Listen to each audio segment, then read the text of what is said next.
हमारी कहानी एक ऐसे लड़के से शुरू होती है जिसका पेट कभी न भरने वाला एक बॉटमलेस पिट है।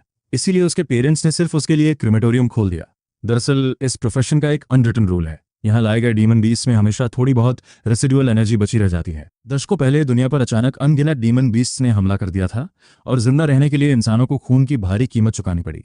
वक्त के साथ उन्होंने डीमन ब्लड और कोर्स को कंज्यूम करके और भी ज्यादा ताकतवर होना सीख लिया।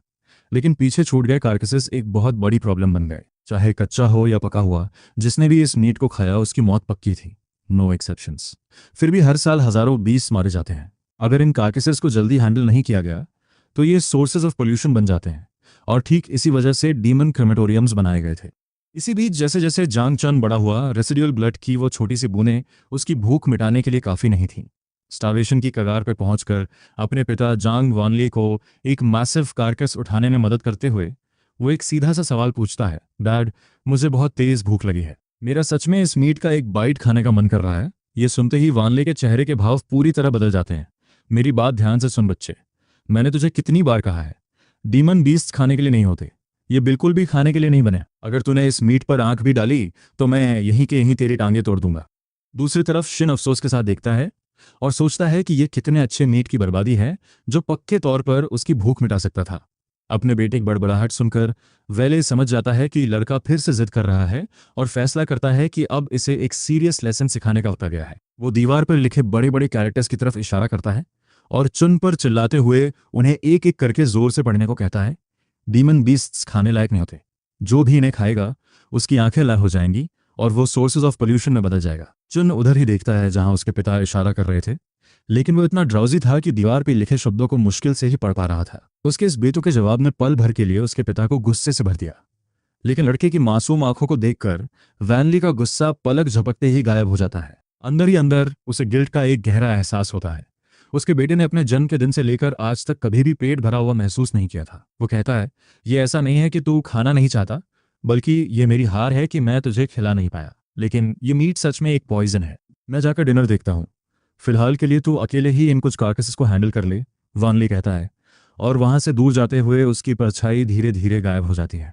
इधर डीमन बीस्ट कार्कसेस के साथ अकेला छूट जाने के बाद चिन एक आयरन टेल ईगल की खुरदरी स्किन को घूरते हुए जोर से अपना थूक गटकता है। ये कम से कम एक थर्ड टियर बीस्ट लग रहा था। और जैसे ही वो बिना मन के उसे इंसिनरेटर की तरफ खींचने लगता है, अचानक कुछ अजीब होता है।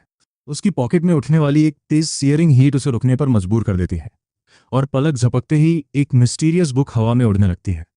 वो हैरानी से सोचता है कि कैसे एक दोस्त के लिए खरीदी गई साधारण सी पिक्चर बुक इस तरह बदल सकती है, लेकिन उसके पास रिएक्ट करने का वक्त ही नहीं था। एक ब्राइट फ्लैश उसकी आंखों को अंधा कर देती है और जब वो आखिरकार अपनी आंखें खोलता है तो वो गोल्डन बुक सीधे उसके दिमाग के अंदर गायब हो चुकी थी।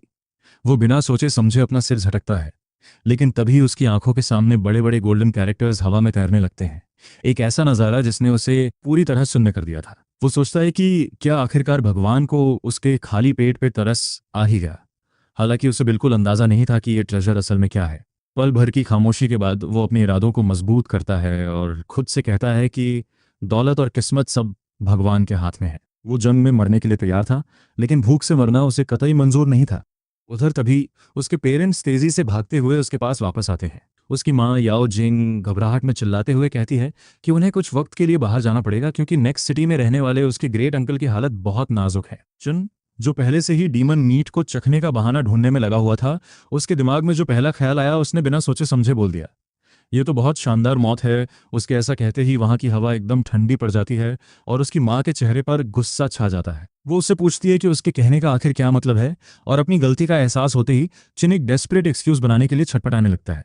वो सफाई देते हुए कहता है कि उसका मतलब था कि यह बहुत जल्दी हो गया, और जोर से सोचता है कि उसके ग्रेट अंकल को इतनी कच्ची उम्र में क्यों गुजरना पड़ रहा है। आखिर 80 साल तो एक एडवेंचर के लिए जिंदगी का प्राइम टाइम होता है। याओ जिंग बस नाक भौं से कोड़ती है और उसे घर पे रहकर तमीज से बर्ताव करने को कहती है। उसने पहले ही उसके स्कूल में कॉल करके लीव ऑफ एब्सेंस की रिक्वेस्ट डाल दी थी और उसे समझा दिया था कि उनके पीछे से उसे क्या क्या करना है। अगर कोई भी डीमन बीस्ट लेकर आता है तो उसे स्टैंडर्ड प्रोसीजर फॉलो करना है। एक ऐसा मौका जिसने अंदर ही अंदर चुन को खुशी से उछलने पर मजबूर कर दिया था। चूंकि वो मुश्किल से ही अपना पेट भर पाता था, इसलिए वो स्कूल में कभी भी अपने कल्टीवेशन लेसन्स के साथ तालमेल नहीं बिठा पाया था। वैसे भी एक क्रेमेटोरियम के फ्यूचर मैनेजर के तौर पर उसे लगता था कि उसके हायर एजुकेशन के चांसेस तो शुरुआत में ही डेड ऑन अराइवल हो गए थे। अपनी एक्साइटमेंट को दबाते हुए वो उन्हें एक सेफ ट्रिप की शुभकामनाएं देता है, जबकि उसके पिता वानली उसे अभी भी एक गहरी चिंता के साथ देख रहे थे। अपने बेटे के समझदार लगने वाले चेहरे को देखकर वॉनली एक गहरी सांस लेता है और कहता है कि उसने कैबिनेट में कुछ पैसे रख दिए हैं ताकि अगर भूख बर्दाश्त से बाहर हो जाए तो कहाँ आए। वो चुन को सुझाव देता है कि वो एक bottle demon beast essence blood खरीद ले और अपनी माँ को परेशान करना बंद कर दे। चिन तुरंत वादा करता है कि वो समझ गया है। इसी बीच उसके पेरेंट्स के जाने के 1 घंटे बाद हम देखते हैं कि चिन उस आयरन टेल ईगल को पकाने के लिए इंग्रेडिएंट्स इकट्ठा करने के इरादे से एक ट्रेडिशनल मेडिसिन शॉप की तरफ बढ़ रहा है। वो शॉपकीपर अंकल जॉन को उनके स्टॉक की गिरती हुई क्वालिटी को लेकर चढ़ाता है और मजाक में फेक्स बेचने के जुर्म में रिपोर्ट करने की धमकी भी देता है। ओल्ड जॉन हंसते हुए बात टाल देते हैं और दावा करते हैं कि फेक हर्ब्स बेचना वैसे भी ज्यादा आसान है, और दोनों कुछ पल के लिए हल्की फुल्की आइडल बैंटर करते हैं। चुन अपनी शॉपिंग लिस्ट उन्हें थमा देता है, जिस पर ओल्ड जॉन एक सरसरी निगाह डालते हैं और कहते हैं कि इसमें तो बस कुछ इनएक्सपेंसिव ट्राइफल्स ही हैं। वो चुन से खुद ही हर्ब्स निकालने को कहते हैं। बिल सेटल करने के बाद वो नौजवान तेजी से अपने घर की तरफ वापस निकल पड़ता है, लेकिन रास्ते में एक जानी पहचानी शक्ल उसके सामने आ खड़ी होती है, जिसे देखते ही चिन का पूरा शरीर पल भर में तनाव से भर जाता है। आवाज गूंजती है, लिटिल बॉटल इधर आ। वो आवाज उसी निकनेम का इस्तेमाल करती है जो चुन को स्कूल में मिला था। बचपन से ही उसे जिंदा रहने के लिए डीमन बीस्ट एसेंस ब्लड की जरूरत पड़ती थी, लेकिन इसकी कीमत अक्सर उसके परिवार की मामूली हैसियत से बहुत बाहर होती थी। स्कूल के दिनों में उसे अक्सर उन एसेंस बॉटल्स में बची खुची बूंदों को चाटना पड़ता था जो स्कूल की तरफ से स्टूडेंट्स को दी जाती थी। उसके ज्यादातर क्लासमेट्स उन बॉटल्स के बॉटम में बची हुई चंद बूंदों को नीची नजर से देखते थे, लेकिन चुन के लिए वो एक नेसेसिटी थी। वक्त के साथ लिटिल बॉटल और ब्रदर बॉटल वो मॉकिंग टाइटल्स बन गए, जिनका इस्तेमाल करके वे उसे चिढ़ाते थे। सच कहा जाए तो ये थोड़ा क्रूअल था। वापस प्रेजेंट में आते हुए वो पलटता है और एक चापलूसी भरी मुस्कान बिखेरते हुए उस आदमी को अपने बिलवेड प्रिंसिपल के रूप में ग्रीट करता है। लेकिन प्रिंसिपल उसके इस नाटक में फंसने वाले नहीं थे, और वो कहते हैं कि वो खास तौर पर चुन को ढूंढने और उसे एक स्टर्न वार्निंग देने के लिए आए हैं। वो उस लड़के को लॉनलन का इस्तेमाल करके फ्री फूड और ड्रिंक्स एंटने से बाज आने को कहते हैं और शिकायत करते हैं कि उसकी इस हरकत से खुद उनकी रेपुटेशन मिट्टी में मिल रही है। अगले 5 मिनट तक प्रिंसिपल का मुंह 1 सेकंड के लिए भी बंद नहीं होता और वो एक के बाद एक रिलेंटलेस और हीटेड लेक्चर देना शुरू कर देते हैं। जिस लान की वो बात कर रहे थे वो डोंग फैंग लान थी, एक ऐसी लड़की जिसने अपने पिता के डीमन बीस्ट से लड़ते हुए मारे जाने के बाद उसके स्कूल में ट्रांसफर लिया था। ये बात सब जानते थे कि चुन और डोंग फैंग लान बचपन के दोस्त थे, लेकिन जैसे जैसे वक्त बीता उनके रास्ते अलग होने लगे। जैसे जैसे चिन की भूख बढ़ती गई, डोंग फैंग लान और भी ज्यादा आउटस्टैंडिंग होती गई और उसके चाहने वालों की भीड़ बढ़ने लगी, और यहीं से उसने अपना खेल शुरू किया। उसने एक ऐसा डिसीजन लिया था जो पूरी तरह से लैन की मर्जी के खिलाफ था। जो भी चाहता था कि वो उसे अकेला छोड़ दे, उसे कीमत चुकानी पड़ती थी, और शुरुआत कम से कम 5 बॉटल्स ऑफ एसेंस ब्लड से होती थी। जब तक वो अपनी यादों से बाहर आता है, हम देखते हैं कि वो अपनी इस छोटी सी स्कीम के जरिए several 100 bottles of demon beast essence blood इकट्ठा करने में कामयाब होया था। उधर प्रिंसिपल का डेली लेक्चर आखिरकार खत्म होने की कगार पर था, और चिन के चेहरे पर हमेशा की तरह वही बेफिक्री देखकर वो फ्रस्ट्रेशन में एक गहरी सांस लेते हैं। वो एक फाइनल वार्निंग देते हुए चिन को ल्यूजी नाम के एक स्टूडेंट से दूर रहने के लिए कहते हैं। चूंकि वो लड़का एक बहुत ही पावरफुल बैकग्राउंड से आता था, प्रिंसिपल उसे सावधान रहने की चेतावनी देते हैं, वरना ली उसके साथ पूरा हिसाब बराबर कर लेगा। फिर हैरान करते हुए वो चिन के हाथ में एसेंस ब्लड की कुछ और बॉटल्स थमा देते हैं। वो बड़बड़ाते हैं कि उन्हें नहीं पता कि आखिर चिन का पेट कैसे काम करता है, और कहते हैं कि उनके खुद के पोते ने भी कभी इतना कंज्यूम नहीं किया जितना इस लड़के ने कर लिया है। प्रिंसिपल झल्लाते हुए कहते हैं कि ऐसा लगता है जैसे चिन कुछ भी और सब कुछ खा सकता है, और फिर पीछे मुड़कर धीमी आवाज में गालियां बकते हुए वहां से चले जाते हैं।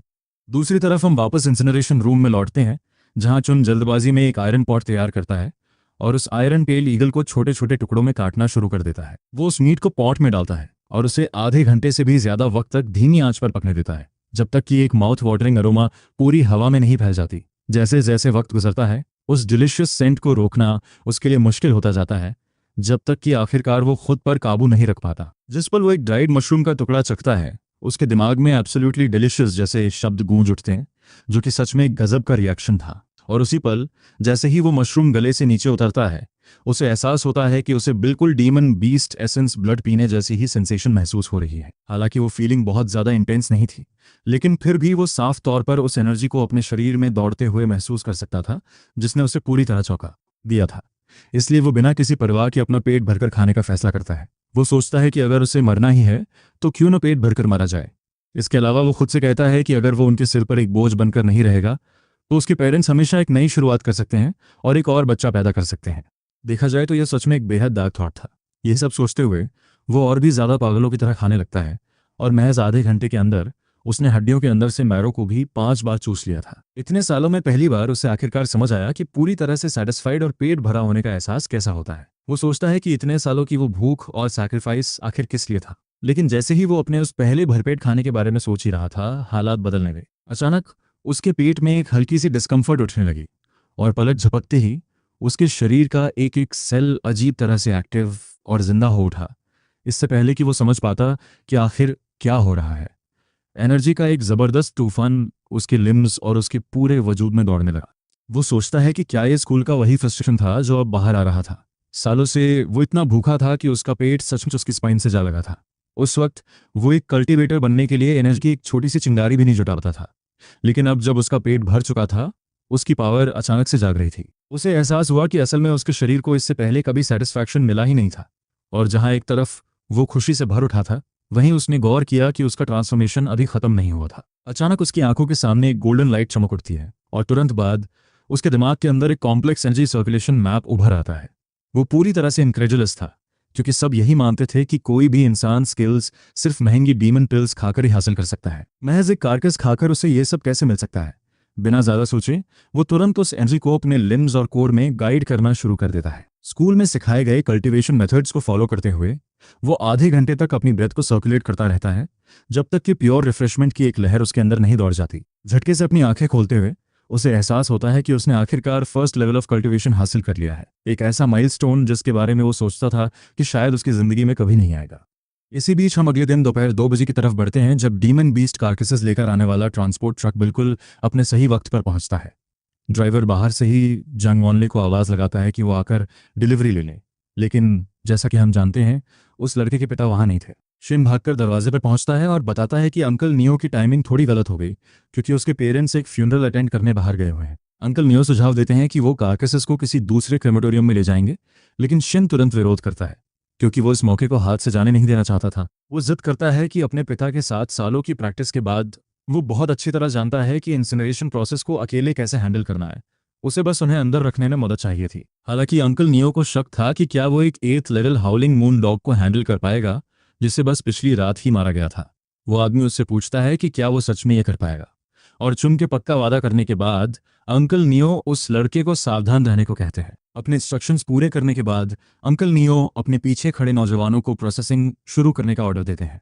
फिर ये देखकर कि कोई आसपास नहीं है, वो आगे झुकते हैं और पिंग के कान में फुसफुसाते हुए बताते हैं कि इन डीमन कार्कसेस को अथॉरिटीज ने गलती से मार दिया था, और इसी वजह से इनके अंदर से एसेंस ब्लड का एक्सट्रैक्शन पूरी तरह से नहीं हो पाया है। पिंग सिर हिलाता है और इस क्वाइट टिप ऑफ के लिए उन्हें शुक्रिया कहता है। अंकल नियो लड़के के इस रिएक्शन पर मुस्कुराते हैं, लेकिन जल्दी ही उनके चेहरे के भाव सीरियस हो जाते हैं।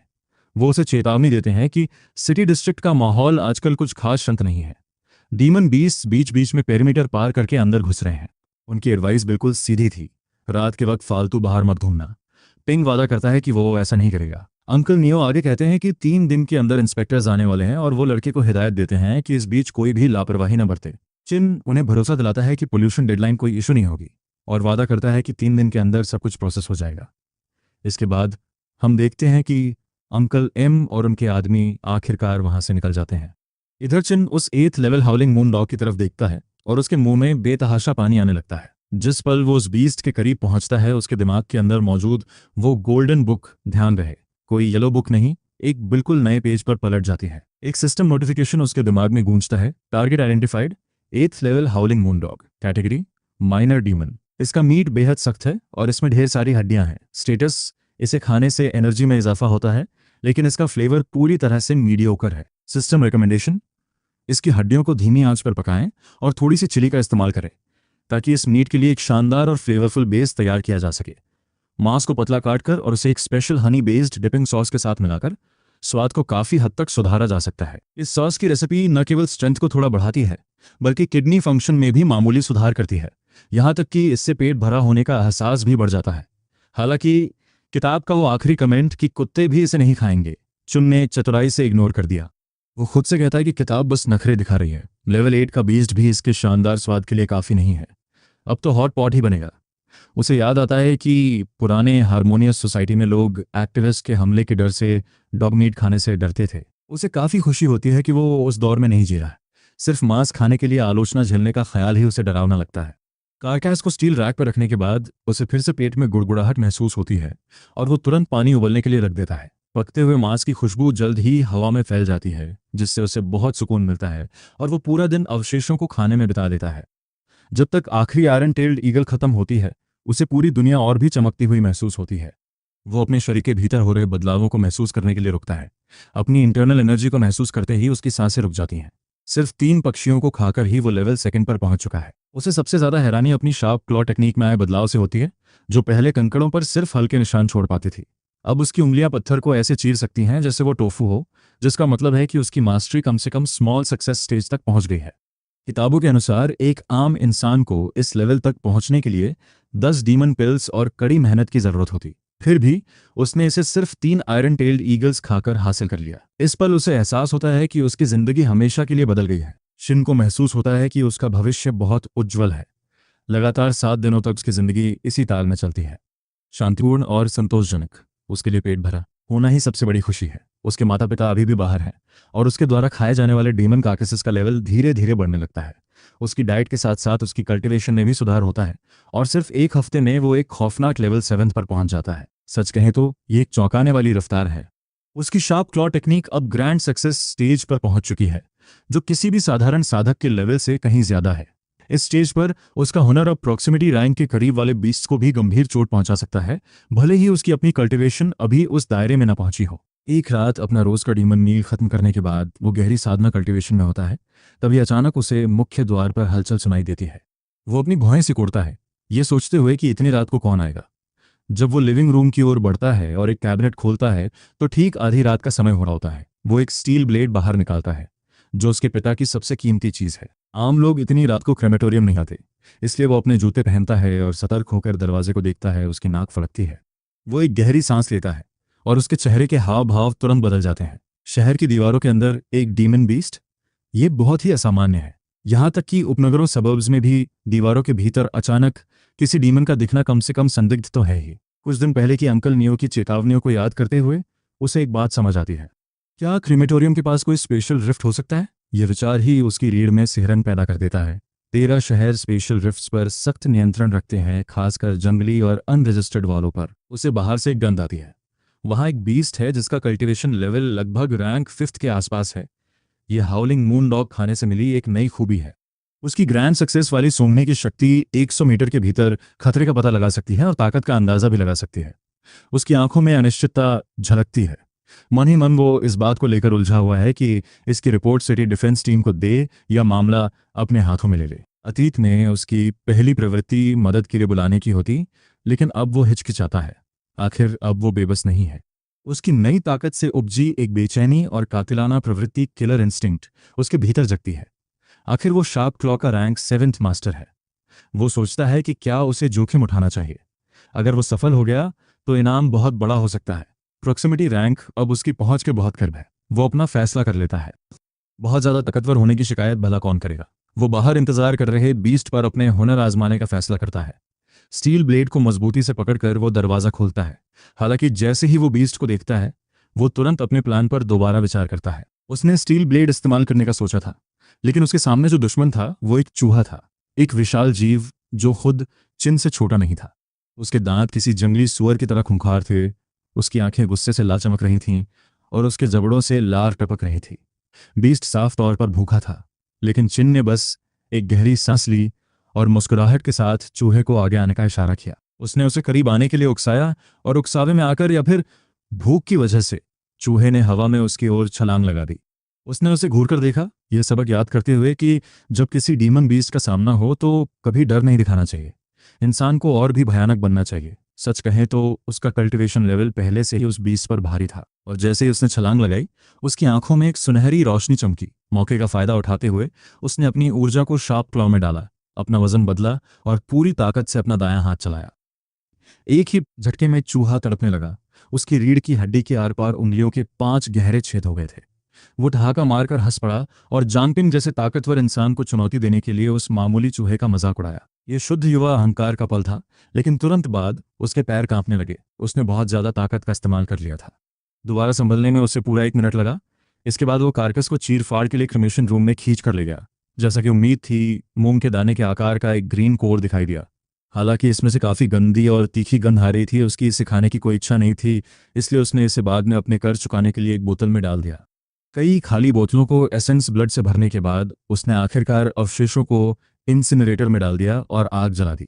उसने कुछ और बेलचा भर के ईंधन डाला, दरवाज़ा बंद किया और स्पेशल रिफ्ट की तलाश में बाहर निकल गया। रास्ते में उसे कई और ग्राउंड प्लकिंग रैट्स मिले, जिनमें से हर एक का इस्तेमाल उसने शार्प क्लॉ टेक्निक पर अपनी महारत को और निखारने के लिए किया। इनमें से कोई भी चूहा कल्टीवेशन के लेवल 6 से ऊपर नहीं था, जिससे स्वाभाविक रूप से वो स्थिति को लेकर काफ़ी सकारात्मक महसूस करने लगा। किसी रिफ्ट से निकलने वाले बीस्ट्स का लेवल उसके खतरे का संकेत देता है, और चूंकि ये सिर्फ मिड टेयर थे, तो इस रिफ्ट का लेवल शायद लेवल 9 पर ही खत्म हो जाता होगा। हम जानते हैं कि ये रिफ्ट्स अक्सर फ्रैगमेंटेड रिम्स, प्राचीन महाद्वीपों के टुकड़ों, छिपी हुई झीलों या यहाँ तक कि खोए हुए महासागरों तक ले जाते हैं। भले ही यहाँ के बीस्ट कमज़ोर थे, लेकिन खजाने नहीं। कम लेवल के रिफ्ट्स में हाई लेवल आर्टिफैक्ट्स ढूंढकर कई लोग महान बने हैं। ये लॉटरी जीतने से भी ज़्यादा रोमांचक लग रहा था। जैसे ही जांगपिंग तेजी से आगे बढ़ा, उसे घर से 1 किलोमीटर से भी कम दूरी पर एक चमकता हुआ रिफ्ट मिला। वो दरार फिशर किसी वर्टिकल आई की तरह फ्लोरेसेंट लाइट से चमक रही थी, और बिना पल गंवाए वो उसके अंदर घुस गया। जैसे ही उसने प्रवेश किया, रिफ्ट की रोशनी अचानक कम हो गई। इस बीच पूरे जिले में साउथ सिटी गार्ड्स के अलार्म बजने लगे। उपनगरों में एनर्जी फ्लक्चुएशन का पता चला था और पास के दस्तों को तुरंत इसे संभालने का आदेश दिया गया। हालांकि यह एक मामूली मामला लग रहा था। चूंकि ऊर्जा का स्तर कम था, दिग्गजों ने अपने हाई लेवल शिकार जारी रखे, जबकि एक रुकी स्क्वाड को मदद के लिए भेजा गया। तेज रोशनी की एक चमक के बाद जांगपिंग ने फिर से अपने पैरों के नीचे ठोस जमीन महसूस की और अपने नए परिवेश को देखने के लिए अपनी आंखें खोलीं। उसकी पीठ पर मौजूद स्टील ब्लेड उस रिफ्ट के अंधेरे में चमक रही थी, जहां 2 गहरे संकरे रास्ते बाएं और दाएं बट रहे थे। ऊपर से देखने पर दोनों रास्ते एक जैसे लग रहे थे, घने झाड़ियों से भरे जंगल। लेकिन उसने एक छिपे हुए खतरे को महसूस किया और हवा में जल्दी से एक सूंघ स्निफ ली। बाईं ओर उसे लेवल 5 या उससे ऊपर के कम से कम 1 दर्जन ग्राउंड प्लकिंग रैट्स की गंध आई। दाईं ओर केवल 7 या 8 थे। कौन सा रास्ता चुनना है, ये साफ था, और उस पल में वो कुत्ते के मांस से मिली सूंघने की शक्ति के लिए बेहद आभारी महसूस कर रहा था। उस तोहफे के बिना उसे पता ही नहीं चलता कि कैसे चुनना है। उसने दाएं रास्ते पर कदम रखा, जहां 7 या 8 चूहों ने तुरंत उस पर हमला कर दिया। उनकी आंखें गुस्से से लाल थीं, लेकिन वो बिल्कुल भी नहीं घबराया। उसकी हालिया ट्रेनिंग का मतलब था कि अब वो कोई ऐसा रुकी नहीं था जो लड़ाई से डरे। उसे ठीक से पता था कि कैसे वार करना है। अपने हथेलियों को ब्लेड की तरह इस्तेमाल करते हुए वो चकमा देने और भीषण जवाबी हमला करने के लिए अपने शरीर को घुमाता रहा। चूहे एक राउंड भी नहीं टिक सके, और कुछ ही सेकंड में वे सब जमीन पर थे और उनकी खोपड़ियों में उंगलियों के 5 साफ छेद हो चुके थे। वो ये सोचे बिना नहीं रह सका कि मास्टर क्लॉ टेक्निक के साथ लेवल 7 पर होना एक तरह की बुलिंग है। ये पूरी तरह से कत्लेआम था। इस तरह के हुनर में महारत हासिल करने के लिए आमतौर पर सालों के अनुशासन की जरूरत होती है। फिर भी उसने इसे सिर्फ खाकर हासिल कर लिया था, जो सच कहें तो काफ़ी बड़ा शॉर्टकट है। इससे भी ज़्यादा अजीब उसकी सूंघने की शक्ति थी, जो उसे चूहों के हमले की योजना बनाने से पहले ही उनकी हर चाल को भांपने की ताकत दे रही थी। यह सच में वैसा ही लग रहा था जैसे कोई ताकतवर कमज़ोर को सता रहा हो, है ना? वो सीधा हुआ और 20 मिनट तक चलता रहा, जब तक कि वो संकरा रास्ता आखिरकार खुल नहीं गया।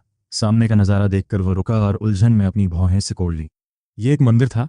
हालांकि सावधानी से सूंघने पर उसे किसी तत्काल खतरे का पता नहीं चला। वो हैरान था कि बुद्धास लाइट से सराबोर एक शांत मंदिर यहाँ कैसे हो सकता है।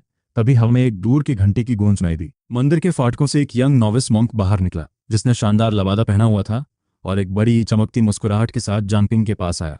भिक्षु ने उसका गर्मजोशी से स्वागत किया और कहा कि रिफ्ट खुलने के बाद यहाँ आने वाला वो पहला मेहमान है। जांगपिंग पूरी तरह से चकित था। उसे उम्मीद थी कि वो राक्षसों से लड़ेगा, लेकिन यहाँ उसका स्वागत किसी सम्मानित अतिथि की तरह किया जा रहा था। उसे सच में उस भिक्षु से किसी खतरे की गंध नहीं आ रही थी, इसलिए उसने साथ देने का फैसला किया और बताया कि वो बस इत्तेफाक से इस जगह पर आ गया है। जब उसने पूछा कि उन्हें कैसे पता चला कि वो आ रहा है, तो भिक्षु ने बताया कि माउंट 1000 बुद्धास एक सुरक्षा चक्र फॉर्मेशन से सुरक्षित है, जिसने उसके आने का पता लगा लिया था। भिक्षु ने अफसोस जताते हुए कहा कि कई दिनों से उनके फाटकों के बाहर राक्षस उत्पात मचा रहे हैं, जिससे वे तब तक फंसे हुए और बेबस थे जब तक कि जांगपिंग नहीं आ गया। जांगपिंग को इस पर विश्वास करना थोड़ा मुश्किल लगा। अगर पहाड़ इतना शक्तिशाली था तो उसने सोचा कि वे खुद राक्षसों का सफाया क्यों नहीं कर सकते। उसके मन में एक चुभता हुआ सवाल भी था। अगर उनका डिफेंसिव फॉर्मेशन इतना मजबूत था तो वे महज मामूली जानवरों द्वारा अंदर कैसे फंस सकते। यहाँ हम उसे यह समझने की कोशिश करते हुए देखते हैं कि यह भिक्षु असल में किस तरह का प्राणी है। जैसे जैसे नौसिखिए ने बताया कि फॉर्मेशन कमजोर पड़ रहा है, भिक्षु ने दावा किया कि वे केवल मंदिर परिसर की रक्षा कर पा रहे हैं और उसे अंदर आने का न्योता दिया। जांगपिंग ने सावधानी से सिर हिलाया। चूंकि वो इतनी दूर आ चुका था, वो अब पीछे हटने वाला नहीं था। लेकिन जैसे ही उसने फाटकों के अंदर कदम रखा, उसकी भौहें तन गईं। उसे अचानक खून की एक भारी गंध आई, एक ऐसी गंध जो इतनी तीखी थी कि उसकी सूंघने की महारत से छिप नहीं सकती थी। आंगन में भिक्षु के लबादों में युवकों का एक समूह ध्यान लगाने वाली चटाइयों पर बैठा था। उनकी उपस्थिति शांत लग रही थी। पहली नजर में वे बड़ी भक्ति के साथ सूत्रास पढ़ रहे थे। फिर भी जांगपिंग हाई अलर्ट पर रहा, क्योंकि खून की वो धात्विक गंध उन्हीं में से आ रही थी। वो नौसिखिया, जिसका नाम लियाओ चुन था, ने उसे पीछे आने का विनम्र इशारा किया और मुस्कुराते हुए अपने चमकते सफेद दांत दिखाए। जांगपिंग तो डर के मारे लगभग मरने वाला ही था। बाहर की कम रोशनी ने बारीकियों को छुपा दिया था, लेकिन अब जब वे अंदर थे तो सच्चाई साफ दिख रही थी। जैसे ही लियाओ चुन मुस्कुराया, जांगपिंग ने उसके दांतों में फंसे कच्चे मांस के टुकड़े देखे, जिसके साथ ताज़ा खून की एक भारी और घिनौनी बदबू आ रही थी। वो सिर झुकाए उसके पीछे चलता रहा और कुछ ही देर में उसे एक शांत ध्यान कक्ष मेडिटेशन रूम में ले जाया गया, जहां लियाओ चुन मुस्कुराहट के साथ बोला।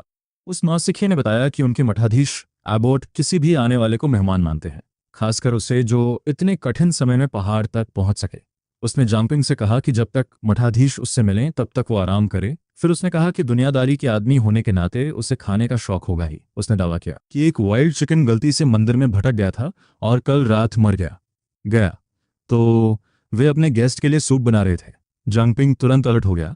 उसे लगा कि कुछ तो बहुत गड़बड़ है। एक मॉन्क के दांतों में मांस फंसा होना सिर्फ एक टूटे हुए व्रत से कहीं ज्यादा बड़ी बात थी।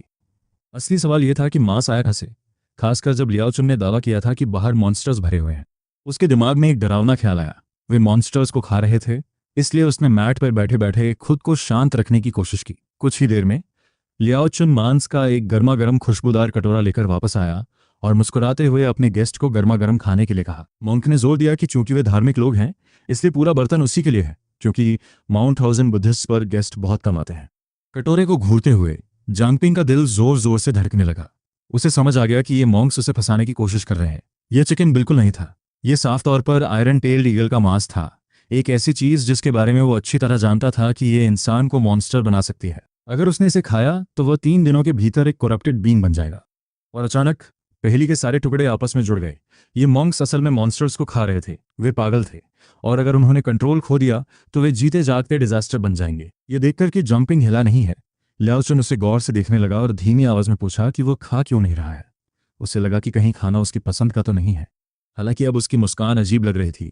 जांगपिंग ने अपना डर दिखाने की हिम्मत नहीं की। उसने जबरदस्ती हंसते हुए मॉन्क से कहा कि बात स्वाद की नहीं है, बल्कि खाना बनाने का तरीका ही गलत है। लियाओ चुन का चेहरा सख्त हो गया और उसने पूछा कि उसका क्या मतलब है, और माहौल ठंडा पड़ गया। ये मॉन्क कम से कम 9th हेवन रेल्म पर था। अपने डर को दबाते हुए जांगपिंग ने इशारा किया कि मॉन्क्स को मांस ठीक से पकाना नहीं आता होगा और उन्हें अपना हुनर दिखाने का ऑफर दिया। उसने सूप लिया और बाहर निकल गया। मॉन्क हैरानी में सुन्न रह गया और खतरनाक ऑरा धीरे धीरे कम होने लगा। लियाओ चुन उसकी कला देखने के लिए मान गया और जल्द ही वे किचन में थे, जहां आयरन टेल्ड ईगल का एक बर्तन उबल रहा था। जांगपिंग ने मन ही मन अपनी किस्मत को कोसा, फिर पोलाइटली मास्टर लियाओ चुन से बाहर जाने को कहा ताकि वो अपनी सीक्रेट रेसिपी तैयार कर सके। मॉन्क मुस्कुराया और चला गया, और दरवाजा बंद होते ही जांगपिंग ने उस खराब मांस को दोबारा पकाने के लिए अपनी मेडिसिनल हर्ब्स निकाली। उसके पास कुछ तरकीबें थीं, और जैसे ही एक लाजवाब खुशबू आने की, उसने मास्टर लियाओ चुन को टेस्ट करने के लिए दरवाजा खोला। जांगपिंग ने मॉन्क को एक बाइट ऑफर की, लेकिन लियाओ चुन ने मना कर दिया और कहा कि वे मांस नहीं खा सकते, और गेस्ट को अकेले एंजॉय करने के लिए कहा। और इस तरह भूखा होने का नाटक करते हुए उसने मॉन्क की पैनी नज़र के सामने ही डटकर खाना शुरू कर दिया। आधे घंटे बाद खाना खत्म हो गया। पूरा आयरन टेल्ड ईगल, सूप और हड्डियां सब उसके पेट में समा गए, जिससे लियाओ चुन के चेहरे पर एक संतुष्ट मुस्कान आ गई और वह उसे वापस छोड़ आया। अगली सुबह तड़के जांगपिंग ने दरवाजा खोला तो देखा कि लियाओ चुन हाथ में एक और आयरन टेल्ड ईगल पकड़े खड़ा था। चमकते चेहरे के साथ मॉन्क ने कहा कि कितनी अच्छी किस्मत है कि एक और जंगली चिकन मंदिर में मरा हुआ मिला। यकीनन ये गेस्ट के अच्छे नसीब का संकेत है। जांगपिंग की आंखें फटी की फटी रह गईं। एक आयरन टेल्ड ईगल का खुद गिरकर मर जाना नामुमकिन था, लेकिन उसने बस मुस्कुराने का नाटक किया और इसे एक लकी इत्तेफाक बताया। उसने खुद खाना पकाने के पुराने रूटीन को फॉलो करने का सुझाव दिया। हालांकि लियाओ चुन मुस्कुराते हुए सिर हिलाया, पर उस एक्सप्रेशन ने उसकी रीढ़ में सहरन पैदा कर दी। जल्द ही किचन से मांस कटने की आवाज़ गूंजने लगी, और जैसे जैसे मॉन्क्स अपने सूत्रास पढ़ रहे थे, उन सबके चेहरों पर वही अजीब सी मुस्कान थी। ऐसा लगा जैसे किस्मत ने तय कर लिया है कि उसे एक बार फिर वो प्रोसेस्ड आयरन टेल्ड ईगल खा ही होगा। एक ऐसा काम जिसे उसने भारी मन से किया। इस 3rd ईयर मॉन्स्टर से ज्यादा कल्टीवेशन नहीं मिली, और मंदिर की बढ़ती अजीबोगरीब हरकतों को महसूस करते हुए उसने फैसला किया कि अब जाने का समय आ गया है, या कम से कम उसे ऐसी उम्मीद थी। लेकिन इससे पहले कि वह कुछ बोल पाता, लियाओ चुन एक अटल आवाज में आया और ऐलान किया कि एबट आखिरकार फ्री हैं और वे हैंडसम यंग गेस्ट से मिलना चाहते हैं। जांगपिंग अपने बाहर को पी गया और जबरदस्ती मुस्कुराया, ये महसूस करते हुए कि मॉन्क के पीछे जाने के अलावा कोई चारा नहीं है। उसने दावा किया कि वो लंबे समय से बौद्ध शिक्षाओं का प्रशंसक रहा है, जबकि वो नोट कर रहा था कि ये मॉन्क 7th या 8th हेवन रेल्म पर थे, लड़ने के लिए बहुत ज़्यादा ताकतवर। उसने एक ज़रूरी नियम समझा, जब तक वो उनकी सीमाओं को पार नहीं करता वो फिलहाल सुरक्षित रह सकता है। मिसाल के तौर पर मॉन्स्टर मीट को मना करना सीधे मौत का रास्ता था। उसने गौर किया था कि जब भी वह हिचकिचाता, लियाओ चन की आंखें कैसे बदल जाती थीं। उसे स्पेशल रिफ्ट्स के बारे में मिले सबक याद आए। कुछ पराई दुनिया थी, कुछ टुकड़े और कुछ एक इन्फिनिट लूप में फंसी हुई सीन्स थीं। ये जगह बाद वाली जैसी लग रही थी, एक डरावना चक्र जहां ये मंक्स शायद एंशिएंट सोल्स या समय के प्रोजेक्शंस के अलावा कुछ नहीं थे। अपनी नर्व्स को शांत करने के लिए गहरी सांस लेते हुए उसने आखिरकार जवाब पाने की उम्मीद में मेडिटेशन रूम का दरवाज़ा खटखटाया। नहाने की आवाज़ रुक गई और बर्फ जैसे सफ़ेद बालों और कमज़ोर शरीर वाले एक बूढ़े मॉन्क ने उसे एक कोमल जानती हुई मुस्कान के साथ देखा। एबट ने पूछा कि क्या वह वही जवान है जो पिछली रात आया था, और जांगपिंग ने शांत दिखने की पूरी कोशिश करते हुए सिर हिलाया। एबट ने उसे बैठने का इशारा किया, लेकिन जैसे ही बूढ़ा आदमी बोला, जांगपिंग की आंखें सिकुड़ गईं। उसने देखा कि मॉन्क के दांतों के बीच अभी भी मांस के टुकड़े फंसे हुए थे। ऐसा लगा जैसे पूरा 1000 बुढ़ा माउंटेन एक दिखावा था। खून की तेज महक उसकी नाक से टकराई और उसे उल्टी रोकने के लिए लड़ना पड़ा। जब पूछा गया कि उसे यह पहाड़ कैसा लगा, तो जंपिंग ने एक परफेक्ट मुस्कान दी और जवाब दिया कि सब कुछ बहुत बढ़िया है। उसने खाने और खूबसूरत नज़ारों की तारीफ की और कहा कि बाहर की मॉन्स्टर इन्फेस्टेड दुनिया के मुकाबले ये जगह यकीनन एक पैराडाइज है। पैराडाइज का जिक्र सुनकर एबट की आंखों में हैरानी की एक झलक दिखी और उसने इस बात पर एक धीमी सूखी हंसी हंसी। चूंकि उसे ये इतना अच्छा लगा, एबट ने सुझाव दिया कि शायद हमारे यंग गेस्ट को बस हमेशा के लिए यहीं 1000 बुद्धा माउंटेन पर रुक जाना चाहिए। उसने डींग मारी कि भले ही मंदिर का पतन हो गया है, लेकिन उनकी एंशिएंट हेरिटेज बहुत गहरी है और उनकी सीक्रेट टेक्निक्स बेशुमार है। जब पूछा गया कि वह कौन सी तकनीक सीखना चाहता है, तो जांगपिंग की आंखें फटी रह गईं। असली परफॉर्मेंस आखिरकार अब शुरू हो रही थी। उसे अपनी टेक्स्टबुक से याद आया कि ये रिफ्ट्स अक्सर इसी तरह काम करते हैं। इन शक्तियों के झांसा देकर अनजाने लोगों को फंसाने के साथ उसने तर्क दिया कि अगर वे सच में इतने ताकतवर होते तो वे मॉन्स्टर्स द्वारा खत्म नहीं किए जाते और हमेशा के लिए इस चक्र को नहीं दोहराते। ये लोग जिंदा हो सकते थे या शायद लंबे समय से मरे हुए, ये बताना नामुमकिन था। लेकिन बूढ़े मॉन्क को हराने के लिए उसे एक प्लान की जरूरत थी। एक पल सोचने के बाद वह रुकने के लिए तैयार हो गया, यह महसूस करते हुए कि ये लोकेशन रिफ्ट के कोऑर्डिनेट्स को फिक्स करने की चाबी हो सकती है। चाहे वह इस खोज की रिपोर्ट करे या इसे अपने पास रखे, ये एक फॉर्चून था। हालांकि उसने दावा किया कि वह इतनी आसानी से कमिट नहीं कर सकता। उसने सुझाव दिया कि अगर एबट उसे मंदिर का इतिहास जानने के लिए लाइब्रेरी पवेलियन जाने की अनुमति दें, तो वह खुद को ज्यादा सहज महसूस कर सकता है। बूढ़ा मंक पूरी तरह से दंग रह गया। इन सभी सालों में ये पहला ऐसा गेस्ट था जिसने ऐसी अजीब फरमाइश की थी। आमतौर पर लोग या तो मना कर देते थे और पीट पीट कर मार दिए जाते थे, या सीक्रेट टेक्निक्स के नाम पर उनकी आंखों में लालच चमक उठता था। लेकिन ये पहली बार था जब कोई पहले मंदिर को इवैल्यूएट करना चाहता था। और एक पल के लिए एबट का दिमाग समझ ही नहीं पाया कि क्या हो रहा है। जंपिंग मॉन्क के चेहरे के हाव भाव पर करीब से नजर रखता रहा और ये देखकर कि उसने अभी तक मर्यादा पार नहीं की है, वो और भी खुलकर बोला। उसने कैजुअली जिक्र किया कि म्यूचुअल सिलेक्शन चीजें करने का आधुनिक तरीका है, और एक लंबी खामोशी के बाद एबट ने धीरे से सिर हिलाया। बूढ़ा मंक आखिरकार मान गया और दोहराया कि यह स्वीकार्य है, और इस तरह गेम का अगला फेज शुरू हुआ। एबट ने उसे रोकने का मन बना लिया था, इसलिए उसने सिर हिलाया और लियाओ चुन को रास्ता दिखाने को कहा। बूढ़े मॉन्क को जाहिर तौर पे समझने के लिए समय चाहिए था कि क्या हो रहा है, कि जंपिंग मन ही मन हंस रहा था कि उसे कितनी आसानी से बेवकूफ़ बना दिया गया। सच कहूं तो एबट की अक्ल कम लग रही थी। वह बुरी तरह से पाखंडी था और अपने दिखावे से चिपका हुआ था। इस मॉन्स्टर वाली हालत में भी जंपिंग जानता था कि अगर मॉन्क ने उसे अभी नहीं खाया तो लियाओ चन ही शायद पहले हमला करेगा। वह लियाओ चन को संभाल सकता था, लेकिन उसकी जरूरत नहीं थी। मंदिर का इनविटेशन साफ तौर पे उसे फंसाने के लिए एक जाल था। इस पल में कई चीजें साफ हो गईं। उनके साथ जुड़ने का मतलब था आंगन में उन दिमागहीन मंत्र जपने वाले मॉन्क्स में से एक बन जाना। उसे शक था कि 1000 बुद्धा माउंटेन इसी तरह लोगों को बचाता है। आपको फायदे तो मिलते हैं, लेकिन इसमें एक डार्क पैराडॉक्स शामिल है। एक बार जब आप जुड़ जाते हैं तो छोड़ने की कीमत बहुत ज्यादा होती है। इसलिए जंपिंग ने चालाकी से काम लिया। वह शामिल होगा, लेकिन सिर्फ इवैल्यूएशन के बाद। यह पूरी तरह से वाजिब रिक्वेस्ट थी। और जल्द ही हम उसे एक छोटी 3 मंजिला इमारत की ओर लियाओ चन के पीछे जाते देखते हैं। लियाओ चन ने समझाया कि यहीं सीक्रेट टेक्निक्स रखी जाती हैं। अब उसका लहजा बहुत दोस्ताना था, क्योंकि वह जंपिंग को अपनों में से एक समझने लगा था। उसने पहला नियम बताया, तीसरी मंजिल से केवल एक ही तकनीक चुनी जा सकती है और लालच पूरी तरह वर्जित है। जांगपिंग ने सिर हिलाया और दूसरा नियम सुना। उसे 4 घंटे के भीतर बाहर आना होगा। और फिर भारी दरवाजे खुल गए। अंदर हम अलमारियों को स्क्रोल से भरा देखते हैं। ये देखकर हैरानी हुई कि थाउजेंड बुद्धा माउंटेन के पास इतनी सारी तकनीकें थीं। सच तो यह है कि उसे इन अल्टीमेट आर्ट्स की कोई परवाह नहीं थी। उसके स्कूल की गाइडेंस टेक्निक्स इस रिफ्ट की किसी भी चीज़ से कहीं बेहतर थीं। यहाँ तक कि एक सीक्रेट टेक्निक भी उसके लिए बेकार थी, क्योंकि मॉडर्न रास्ता मास्टर कोर्स को इस्तेमाल करने के ज़्यादा असरदार तरीके पर केंद्रित है। कौशल हासिल करने का यह सबसे सरल और मजबूत तरीका था, जबकि इन पुराने मैनुअल्स को सालों की थकाऊ पढ़ाई की ज़रूरत होती थी। एक मॉन्स्टर कोर तुरंत ताकत देता है, और इससे भी महत्वपूर्ण बात यह है कि मॉडर्न विरासत व्यवस्थित और अच्छी तरह से डॉक्यूमेंटेड थी। वह इतना पागल नहीं था कि एक साबित किए हुए रास्ते को छोड़कर किसी ऐसी भूतिया तकनीक को अपना ले जो बिना किसी मदद के उल्टा असर कर सकती है। वह यह सब इसलिए जानता था क्योंकि वह एक मेहनती स्टूडेंट रहा था, जिसे खासकर अजीब कहानियों से भरे कल्टिवेटर क्रॉनिकल्स पढ़ना पसंद था। उसे उन जीनियस लोगों की कहानियां याद आईं जो रिफ्ट्स में जाते थे, बेजोड़ तकनीकें ढूंढते थे और नेशनल एग्जाम्स में सबसे नीचे से सीधे टॉप पर पहुंच जाते थे। वे किस्मत के धनी थे, शान से जीते थे और सबको गलत साबित करते थे, जब तक कि उन्हें यूनिवर्सिटी पहुंचकर एक मेंटर नहीं चुनना पड़ता था। अचानक वे फंस जाते थे। कोई उन्हें नहीं अपनाता था क्योंकि वे स्टैंडर्ड रास्ते पर नहीं चलते थे, जिससे वे अकेले संघर्ष करते रह जाते जबकि बाकी लोग आगे निकल जाते। ये चेतावनी भरी कहानी आज भी 13वीं मंजिल पर युवा छात्रों को दी जाती है, ताकि वे अपनी सीमाओं से बाहर न जाएं। गहराई में जांगपिंग जानता था कि वह बाकी सबसे ज़्यादा स्मार्ट नहीं है, इसलिए तीसरी मंजिल की तकनीकों में उसकी दिलचस्पी केवल समय बिताने का एक बहाना थी। उसने एक स्क्रोल खोला और पढ़ना शुरू किया। पहली मंजिल ज़्यादातर अजीबोगरीब किस्सों और दिलचस्प चीज़ों से भरी थी। ये वही चीज़ थी जो उसे पसंद थी, और लगभग 2 घंटे पढ़ने के बाद उसकी नाक अचानक एक अजीब खुशबू से फड़कने लगी। ये एक अविश्वसनीय रूप से मीठी खुशबू थी, जिसे दूसरे शायद मिस कर देते, लेकिन जांगपिंग के पास सूंघने की तेज शक्ति थी जो उसे शियाओ से मिली थी। खुशबू हल्की थी, फिर भी बिल्कुल सम्मोहक थी, और जैसे उसने जांच करने के लिए अपनी किताब नीचे रखी, कुछ बहुत ही अजीब होने लगा। उसका शरीर एक चलती फिरती लाश की तरह अपने आप हिलने लगा और कंट्रोल खोने के डर से वह कांप उठा। उसने अपने अंगों पर दोबारा काबू पाने के लिए पूरी ताकत लगा दी, लेकिन वो बस देखता रह गया जब उसके अपने हाथ में एक बुक शेल्फ की ओर बढ़कर एक कैंडलस्टिक दबा दी।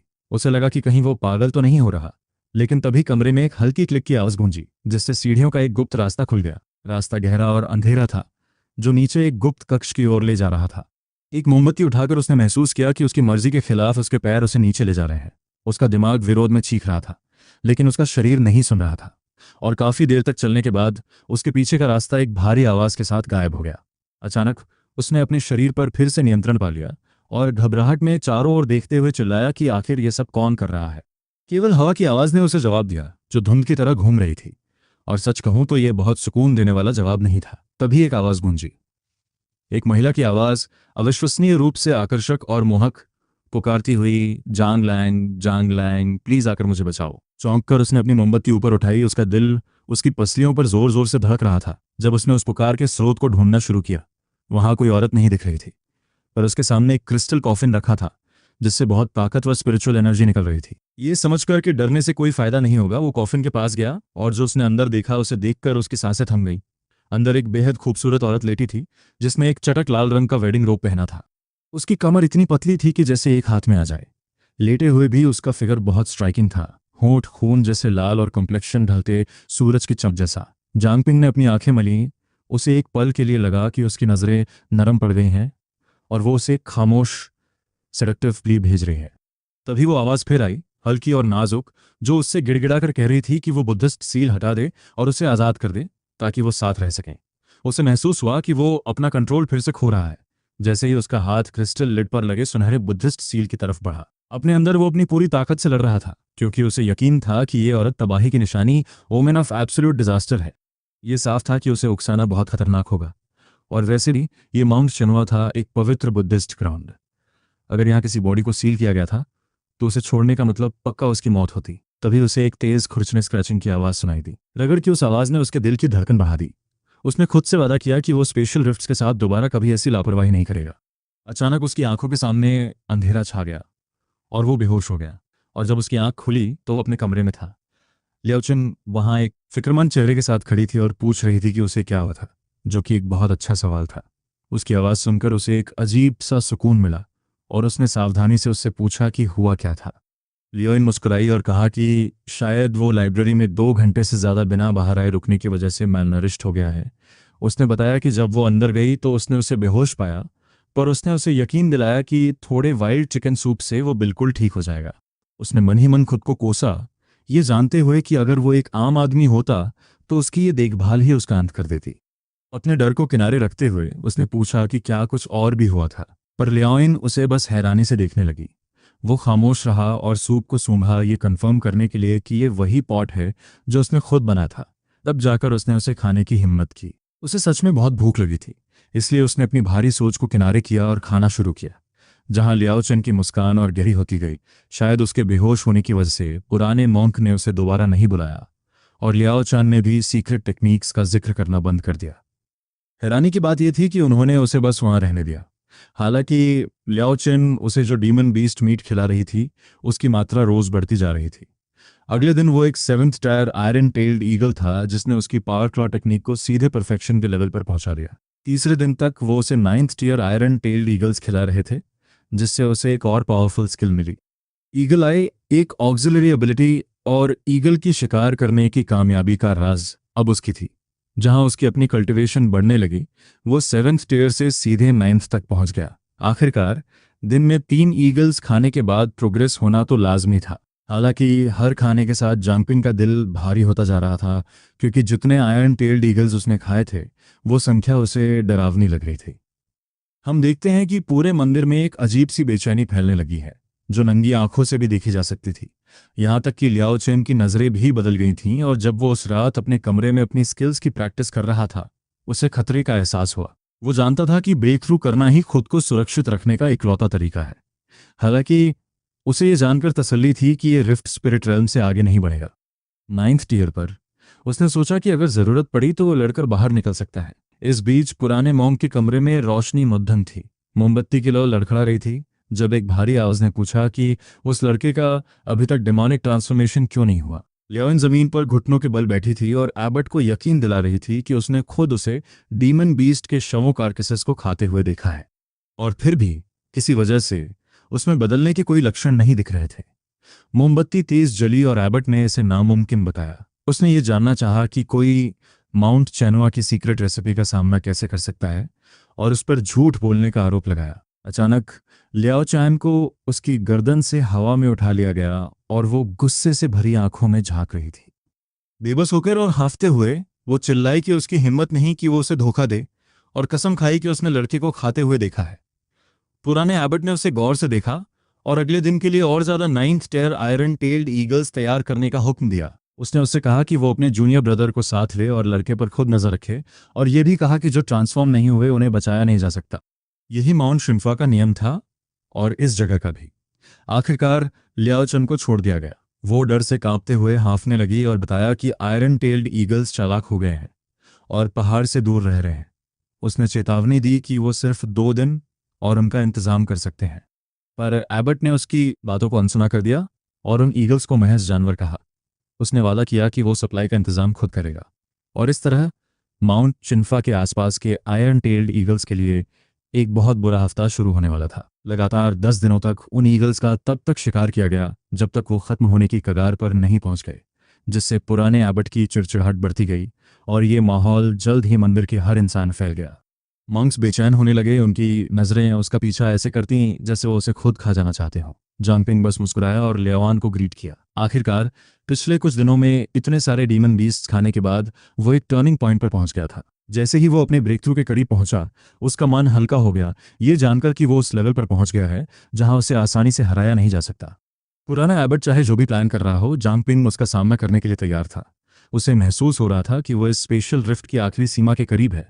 वो उस बाउंड्री को महसूस कर सकता था, वरना उसकी कल्टीवेशन और भी ऊपर जा सकती थी। ये ब्लेसिंग डिस्गाइज का एक क्लासिक मामला था। सच कहूं तो किसी का उसे रोज हाई लेवल डीमन मीट परोसना उसके लिए असली मजा प्योर ब्लिस था। और जैसे ही वो इस ख्याल का लुत्फ ले रहा था, पुराना एबर्ट वहां आ गया। एबर्ट ने ऐलान किया कि वो आज मेन्यू में कुछ खास लेकर आया है, और वो चीज़ें दिखाई जिन्हें उसने रिफाइंड मेडिसिनल पिल्स बताया। उसने दावा किया कि ये पिल्स उसने खुद बनाई हैं, और वो इन्हें खास तौर पर इसलिए लाया है क्योंकि ये जवान मेहमान कुछ कमज़ोर दिख रहा था। जंपिंग दंग रह गया, हालांकि अंदर ही अंदर वो हंस रहा था। उन चीज़ों को देखकर उसे समझ आ गया कि वो असल में क्या थी। ये कोई मामूली पिल्स नहीं थी, ये कॉन्सेंट्रेटेड मेडिसिन पैलेट्स थे। अपना चेहरा गंभीर रखते हुए उसने शांति से एबट को उसकी दरियादिली के लिए शुक्रिया कहा। जैसे ही उसने पैलेट्स लिए, उसे समझ आया कि उसे असल में इन्हें खाने की ज़रूरत नहीं है, क्योंकि डीमन मीट खाने से उसे पहले ही वो सारी स्किल्स मिल चुकी थीं जिनकी उसे ज़रूरत थी। उसने सोचा कि वो इन्हें बाद में बेचकर मोटी कमाई कर सकता है, जो कि गरीबी में पले एक लड़के के लिए एक प्रैक्टिकल सोच थी। पर एबट की नुकीली आंखें उसी पर टिकी रहीं। एबट ने जोर दिया कि चूंकि उसने ये पिल्स खुद बनाई हैं, तो उसे ही लड़की को इन्हें लेने के तरीके में गाइड करना चाहिए। उसने मांग की कि जांगपिंग इन्हें तुरंत निगल ले, ताकि सबसे अच्छा मेडिसिनल इफेक्ट मिले। हाँ, उसी वक्त उसी जगह पर। जांगपिंग एक पल के लिए हिचकिचाया। उसे समझ आ गया कि पुराने मॉन्क के इरादे नेक नहीं है। फिर भी उसे रत्ती भर भी डर नहीं लगा। उसे लगा कि क्या ये सिस्टम बस लेवल अप हो रहा है। उसने गौर किया था कि एबट उसे करप्ट करने के लिए हर चाल आजमा रहा था। ऐसा लगा कि जब तक वो अनपोल्यूटेड रहेगा, एबट उसे छू भी नहीं सकेगा। इसलिए वो बूढ़ा मांस से अब पिल्स पर आ गया था, पर जांगपिंग इन्हें खाने से नहीं डरता था। 13 सिटी के लोग कभी ऐसी चीज़ों से नहीं डरते थे, क्योंकि वो गाइडेंस टेक्निक्स पर भरोसा करते थे। ये टेक्निक्स आम कल्टिवेशन के तरीकों से अलग थीं, जो 13th सिटी के पूरे पावर सिस्टम की बुनियाद थी। 13 सिटी के मास्टर्स ने मेडिसिनल पिल्स को सुरक्षित तरीके से इस्तेमाल करने के तरीके ढूंढ लिए थे, यहाँ तक कि स्कूलों में बांटे जाने वाले रिफाइंड ब्लड एसेंस को भी। जांगपिंग मुस्कुराया और एबट को उसकी परेशानी के लिए शुक्रिया कहा, और उन रहस्यमयी मेडिसिनल पैलेट्स वाले बॉक्स की तरफ हाथ बढ़ाया। उसने एक ऐसी चुनी जो दिखने में अच्छी लग रही थी, और उसे निगलने के लिए तैयार हो गया। उसने गौर किया कि ये असल में उसका ऐसी चीज़ आजमाने का पहला मौका था। उसने अक्सर उस दिन का सपना देखा था जब वो शायद एक इकलौती पिल अफोर्ड कर पाएगा। अब उसका सपना एक पूरे बॉक्स के साथ पूरा हो रहा था। उसने अपनी गाइडेंस टेक्निक एक्टिवेट करते हुए बेधड़क पिल निगल ली। इस दौरान पुराना एबट शिकारी की तरह उसकी हर हरकत को देख रहा था। जैसे ही वो अंदर गई, एबट के चेहरे पर खुशी की एक झलक आई। उसे महसूस हुआ कि डिमोनिक करप्शन का पहला निशान अपना असर दिखा रहा है। पर उतनी ही जल्दी वो निशान हवा में गायब हो गए। जंपिंग ने उसका स्वाद लिया और सोचा कि ये पिल उसे क्या यूनिक बेनिफिट्स देगी। जहां दूसरों को डीमन मीट से स्किल्स मिलती थीं, वो ये देखने के लिए उत्सुक था कि एक मास्टर अल्केमिस्ट की कॉन्सेंट्रेटेड पिल उसे क्या दे सकती है। जैसे ही पिल उसके सिस्टम में पहुंची, उसके दिमाग की पुरानी किताब के पन्ने पलटने लगे, जिससे पता चला कि ये एक 8th haven iron tailed eagle की थी। इस एडल्ट डीमन बीस्ट पिल में डीमन का थोड़ा सा ब्लड लाइन और यादें थीं, और किताब ने सलाह दी कि सबसे अच्छे असर के लिए इसे बिटर कमेलिया सीड्स के साथ लिया जाए। किताब के मुताबिक ऐसा मेल डीमन ब्लड का पूरा इस्तेमाल करके यूजर की फिजिकल स्ट्रेंथ को काफ़ी बढ़ा देगा। किताब का इवैल्यूएशन बहुत रूखा ब्लंट था। ब्लड लाइन इतनी कम थी कि ये न होने के बराबर थी। इस बात पर उसे लगभग हंसी आ गई। फिर भी उसे ये स्थिति मज़ेदार लगी। उसे पता चला कि उसके लिए पिल्स खाना उतना ही असरदार था जितना कि मांस खाना। अगर वो किताब की खास रेसिपीज को फॉलो करे, तो वो शरीर के खास हिस्सों को मजबूत बना सकता था, जैसे ईगल के क्लॉज, आंखें या पंख। चूंकि वो एक इंसान था और उसके पंख नहीं थे, उसने उस हिस्से को इग्नोर किया और इस पर ध्यान दिया कि क्लॉज और आंखें उसके शरीर में कैसे काम करेंगी। असल में आयरन टेल्ड ईगल पिल खाकर वो अपने हाथों को मजबूत और अपनी नज़र को एक आम इंसान से कहीं ज़्यादा तेज कर सकता था। ये उसकी पकड़ को बहुत घातक बना देता। हालांकि उसे थोड़ा अफसोस हुआ कि उसके पास असर बढ़ाने के लिए सही इंग्रेडिएंट्स नहीं थे। पुराना एबट उसे पूरी तरह से हक्का बक्का होकर घूरने लगा। उसने गौर किया कि लड़का असल में निराश दिख रहा था, जैसे उसे और भी चाहिए हो। मॉन्क गुस्से से भर गया। उसे समझ आ गया कि कुछ तो बहुत गलत है। उसने फैसला किया कि उसे कुदरत के इस करिश्मे फ्रीक ऑफ नेचर को किसी भी कीमत पर खत्म करना होगा। और उसके इस तरह हैरान होने के लिए उसे दोष भी कौन दे सकता था? एक लड़का जो इतना डीमन मीट और पिल्स खाता है और फिर भी करप्शन का एक भी निशान नहीं दिखता, वो वाकई में एक फ्रीक ही है। गहराई में एबट के अंदर उत्साह की एक चिंगारी जगी, और उसने सोचा कि क्या वो इस लड़के पर रिसर्च करके माउंट चिनुआ के इन रहस्यों को खोल सकता है। माउंट शिन्फुआ इतने समय तक सिर्फ एक ही फॉर्मूला के भरोसे बचा रहा, जिसने आखिरकार होने वाले डिमोनिक करप्शन को बस कुछ समय के लिए टाल दिया था। जानपिंग को देखते हुए पुराने एबट को ऐसा लगा जैसे उसे कोई अनमोल खजाना मिल गया हो। हालांकि जैसे ही उसने अपना वार करने की तैयारी की, उसके दिमाग में खतरे का एक एहसास हुआ। डर के बजाय उसे एक्साइटमेंट महसूस हुई, क्योंकि उस चेतावनी ने लड़के की भारी कीमत को कंफर्म कर दिया था। जैसे ही शाम ढली, जाम्पिंग को लगा कि वो काफ़ी समय रुक चुका है और अब जाने का वक्त आ गया है। फिर भी उसे बाहर निकलने का कोई रास्ता नहीं मिल रहा था। पहाड़ से नीचे जाने का रास्ता कब का गायब हो चुका था, जिससे वो बिस्तर पर करवटें बदलता रहा। उसे एक पल के लिए भी चैन नहीं मिला। अचानक पास आते कदमों की आवाज़ ने खामोशी तोड़ी, और उसके बाद मोंक लियाओचिन की आवाज़ आई, बेनिफैक्टर, एबट ने आपको बुलाया है। जाम्पिंग का दिल बैठ गया। उसने पूरे दिन एबट के चेहरे पर कुछ गलत महसूस किया था, और वो जानता था कि यह आधी रात का बुलावा किसी दोस्ताना बातचीत के लिए नहीं है। उसने अचानक अपना दायां हाथ हिलाया, अपनी ग्रैंड मास्टर लेवल स्ट्रेंथ की ताकत को महसूस किया, जिससे उसे ज़रूरी सुरक्षा का एहसास मिला। उसकी grand master level skill, spirit tranquillity, उसका आखिरी तुरुप का पत्ता अल्टीमेट ट्रम्प कार्ड थी, जैसे ही उसने अपने दरवाजे के बाहर जो भी था उसका सामना करने की तैयारी की, पर जैसे ही उसने दरवाजा खोला, एक स्टाफ तेजी से उसके सिर की तरफ आया। ये एक जानलेवा हमला, विशेष एम्बुश था। उसने तुरंत अपनी पावर क्लॉ एक्टिवेट की। उसने एक हाथ से स्टाफ को पकड़ लिया और उसे बिल्कुल थाम दिया, जिससे लियाओ चांद सदमे से सुन्न रह गया। जैसे ही जांगपिंग उसे देखकर मुस्कुराया, उसने शांति से पूछा कि क्या हो रहा है। जहां लियाओ चैन का चेहरा गहरा लाल पड़ गया, जैसे ही उसके साथी मॉन्क्स सायों से बाहर आने लगे। उनके चेहरे नफरत से बिगड़े हुए थे और उनकी आंखें एक बेतहाशा खूनी प्यास से भरी थीं, डिमोनिक करप्शन की वो साफ महक।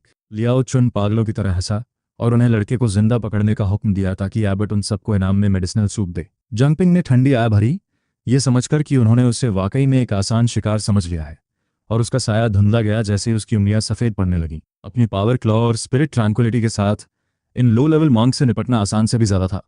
सच कहूँ तो ये उसके लिए कोई चुनौती ही नहीं थी। महज 30 सेकंड्स में लड़ाई की आवाज़ें अचानक थम गईं और लियाओन की हंसी खौफ के एक नकाब में बदल गई। जांगपिंग ने अपने नाखूनों से टपकते खून को देखा और हल्की मुस्कान के साथ कहा कि उसकी ये अनचाही ताकत असल में उन्हीं की पिल्स की वजह से है। ये जानते हुए कि विलेन अक्सर बहुत ज़्यादा बात करने की वजह से मरते हैं, उसने अपनी हथेली मॉन्क के सिर में दे मारी, जिससे 5 छेद हो गए और वो रात के अंधेरे में देखने लगा। उसने धीरे से पूछा कि क्या एबट खुद सामने आने का इरादा रखते हैं।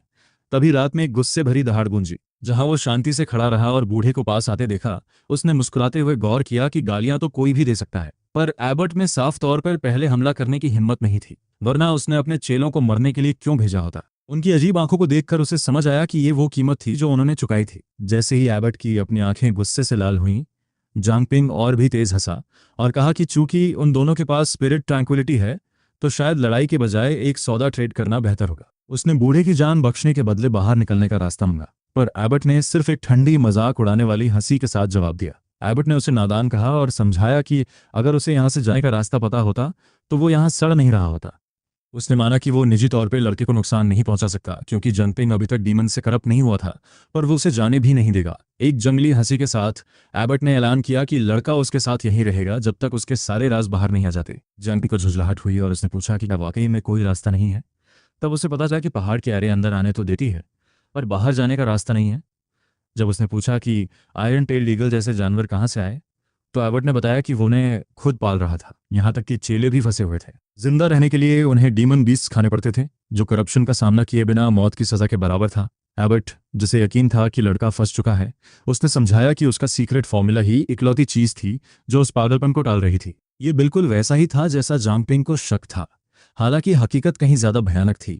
जिससे उसने पूछा कि एबट उसे जिंदा चाहता ही क्यों है। एबट ने एक टेढ़ी मुस्कान दी और बताया कि उस फॉर्मूला के लिए सबसे छोटे चेलों के मांस को रोजाना के टॉनिक में पकाना पड़ता था। माउंट शिन्फो का नाम 1000 बुद्धिस्ट के नाम पर रखा गया था। फिर भी एबट ने मजाक उड़ाते हुए पूछा कि क्या लड़के को उस विरासत लेगेसी की असली कीमत समझ आई। जांगपिंग की रूह कांप उठी जब उसे एहसास हुआ कि लगभग 4000 लोगों में से सिर्फ ये कुछ ही बचे हैं। एबट काफी प्राउड दिख रहा था। उसे एहसास हुआ कि उसका पेट मरोड़ रहा है, क्योंकि ये कोई मंदिर नहीं बल्कि एक जीता जागता परगेटरी था जिससे बचने का कोई रास्ता नहीं था। एबट के एरोगेंट चेहरे को घूरते हुए जांगपिंग ने कहा कि अब जब सारे डिसाइपल्स मर चुके हैं तो दवा बनाने के लिए कोई बचा ही नहीं है। एबट इतना हंसा कि उसकी आंखों में आंसू आ गए और कहने लगा कि उसे इन बीस्ट्स को खाने में कोई डर नहीं लगता और वो खुशी खुशी इंतजार करेगा कि पहले कौन मरता है। उसने गौर किया कि जमीन पर पड़ी ये लाशें उसे 10 साल से भी ज्यादा समय तक जिंदा रख सकती हैं, जिससे जांगपिंग की किस्मत दांव पर लग गई। जैसे ही एबट की आंखों में मांस के लिए लालच दिखा, जांगपिंग ने बस इतना पूछा कि क्या उस बूढ़े में उसे खाने की हिम्मत है। उसने एक गहरी और डरावनी हंसी हंसी, जिससे एबट की हालत खराब हो गई और बूढ़े ने घबराकर पूछा कि भला इसमें हंसने वाली क्या बात है। एक कोने की तरफ बढ़ते हुए उसने पर्दा फाड़ा और उसमें आग लगा दी। जैसे ही आग की लपटें उठी, उसने शांति से पूछा कि अगर सारी लाशें जला दी जाएं तो एबट कितने दिन टिक पाएगा। एबट का गुस्सा 7वें आसमान पर पहुंच गया और वो दहाड़ते हुए लड़के पर चिल्लाया कि क्या उसकी वाकई ऐसा करने की हिम्मत है। कांपते हुए हाथों से जांगपिंग ने लाइटर गिरा दिया और आग तेजी से बिस्तरों और फर्नीचर में फैलने लगी। अपनी कीमती रसद प्रोविजंस को धुएं में उड़ते देख एबट पागल हो गया, जबकि उड़ती हुई गर्मी के बीच जिनपिंग का चेहरा अजीब तरह से शांत और सौम्य लग रहा था। बूढ़ा गुस्से में चिल्लाता रहा और लड़के से पूछा कि क्या वो मौत मांग रहा है, पर जिनपिंग ने बस अपने हाथ फैला दिए। एकदम मासूम बनते हुए उसने बूढ़े मंक से कहा कि उसका हाथ बस फिसल गया था। जवाब में एबट ने एक लंबी छलांग लगाई। उसकी उंगलियां पीली पड़ गईं और नाखून एक तेज रोशनी के साथ चमकने लगे, जिससे उसकी परफेक्टेड ईगल क्ला टेक्निक का पता चला। जांगपिंग की सांसें थम गईं। उसने सोचा कि इस लेवल तक पहुंचने के लिए किसी को कितनी गोलियां खानी पड़ी होंगी, लेकिन जांगपिंग डगमगाया नहीं। आखिर वो वही जुझारू फाइटर था जो वो हमेशा से था। जैसे ही बूढ़े मॉन्क ने हमला किया, जांगपिंग ने हाथ को चकमा दिया और बाईं ओर खिसक गया। उसने गौर किया कि बूढ़ा ताकतवर तो है, लेकिन उसकी स्पीड कम है। उसने एबट का हाथ पकड़ लिया, लेकिन उसकी बनावट घिनौनी और नरम थी। जब चमड़ी उसके हाथ में निकल आई तो जांगपिंग का जी मिचलाने लगा। उसके नीचे अनगिनत पुस्ट्यूल्स थे जो किसी बायोलॉजिकल डरावने सपने जैसे लग रहे थे। एबट अपने खून से सने दांतों के साथ मुस्कुराया।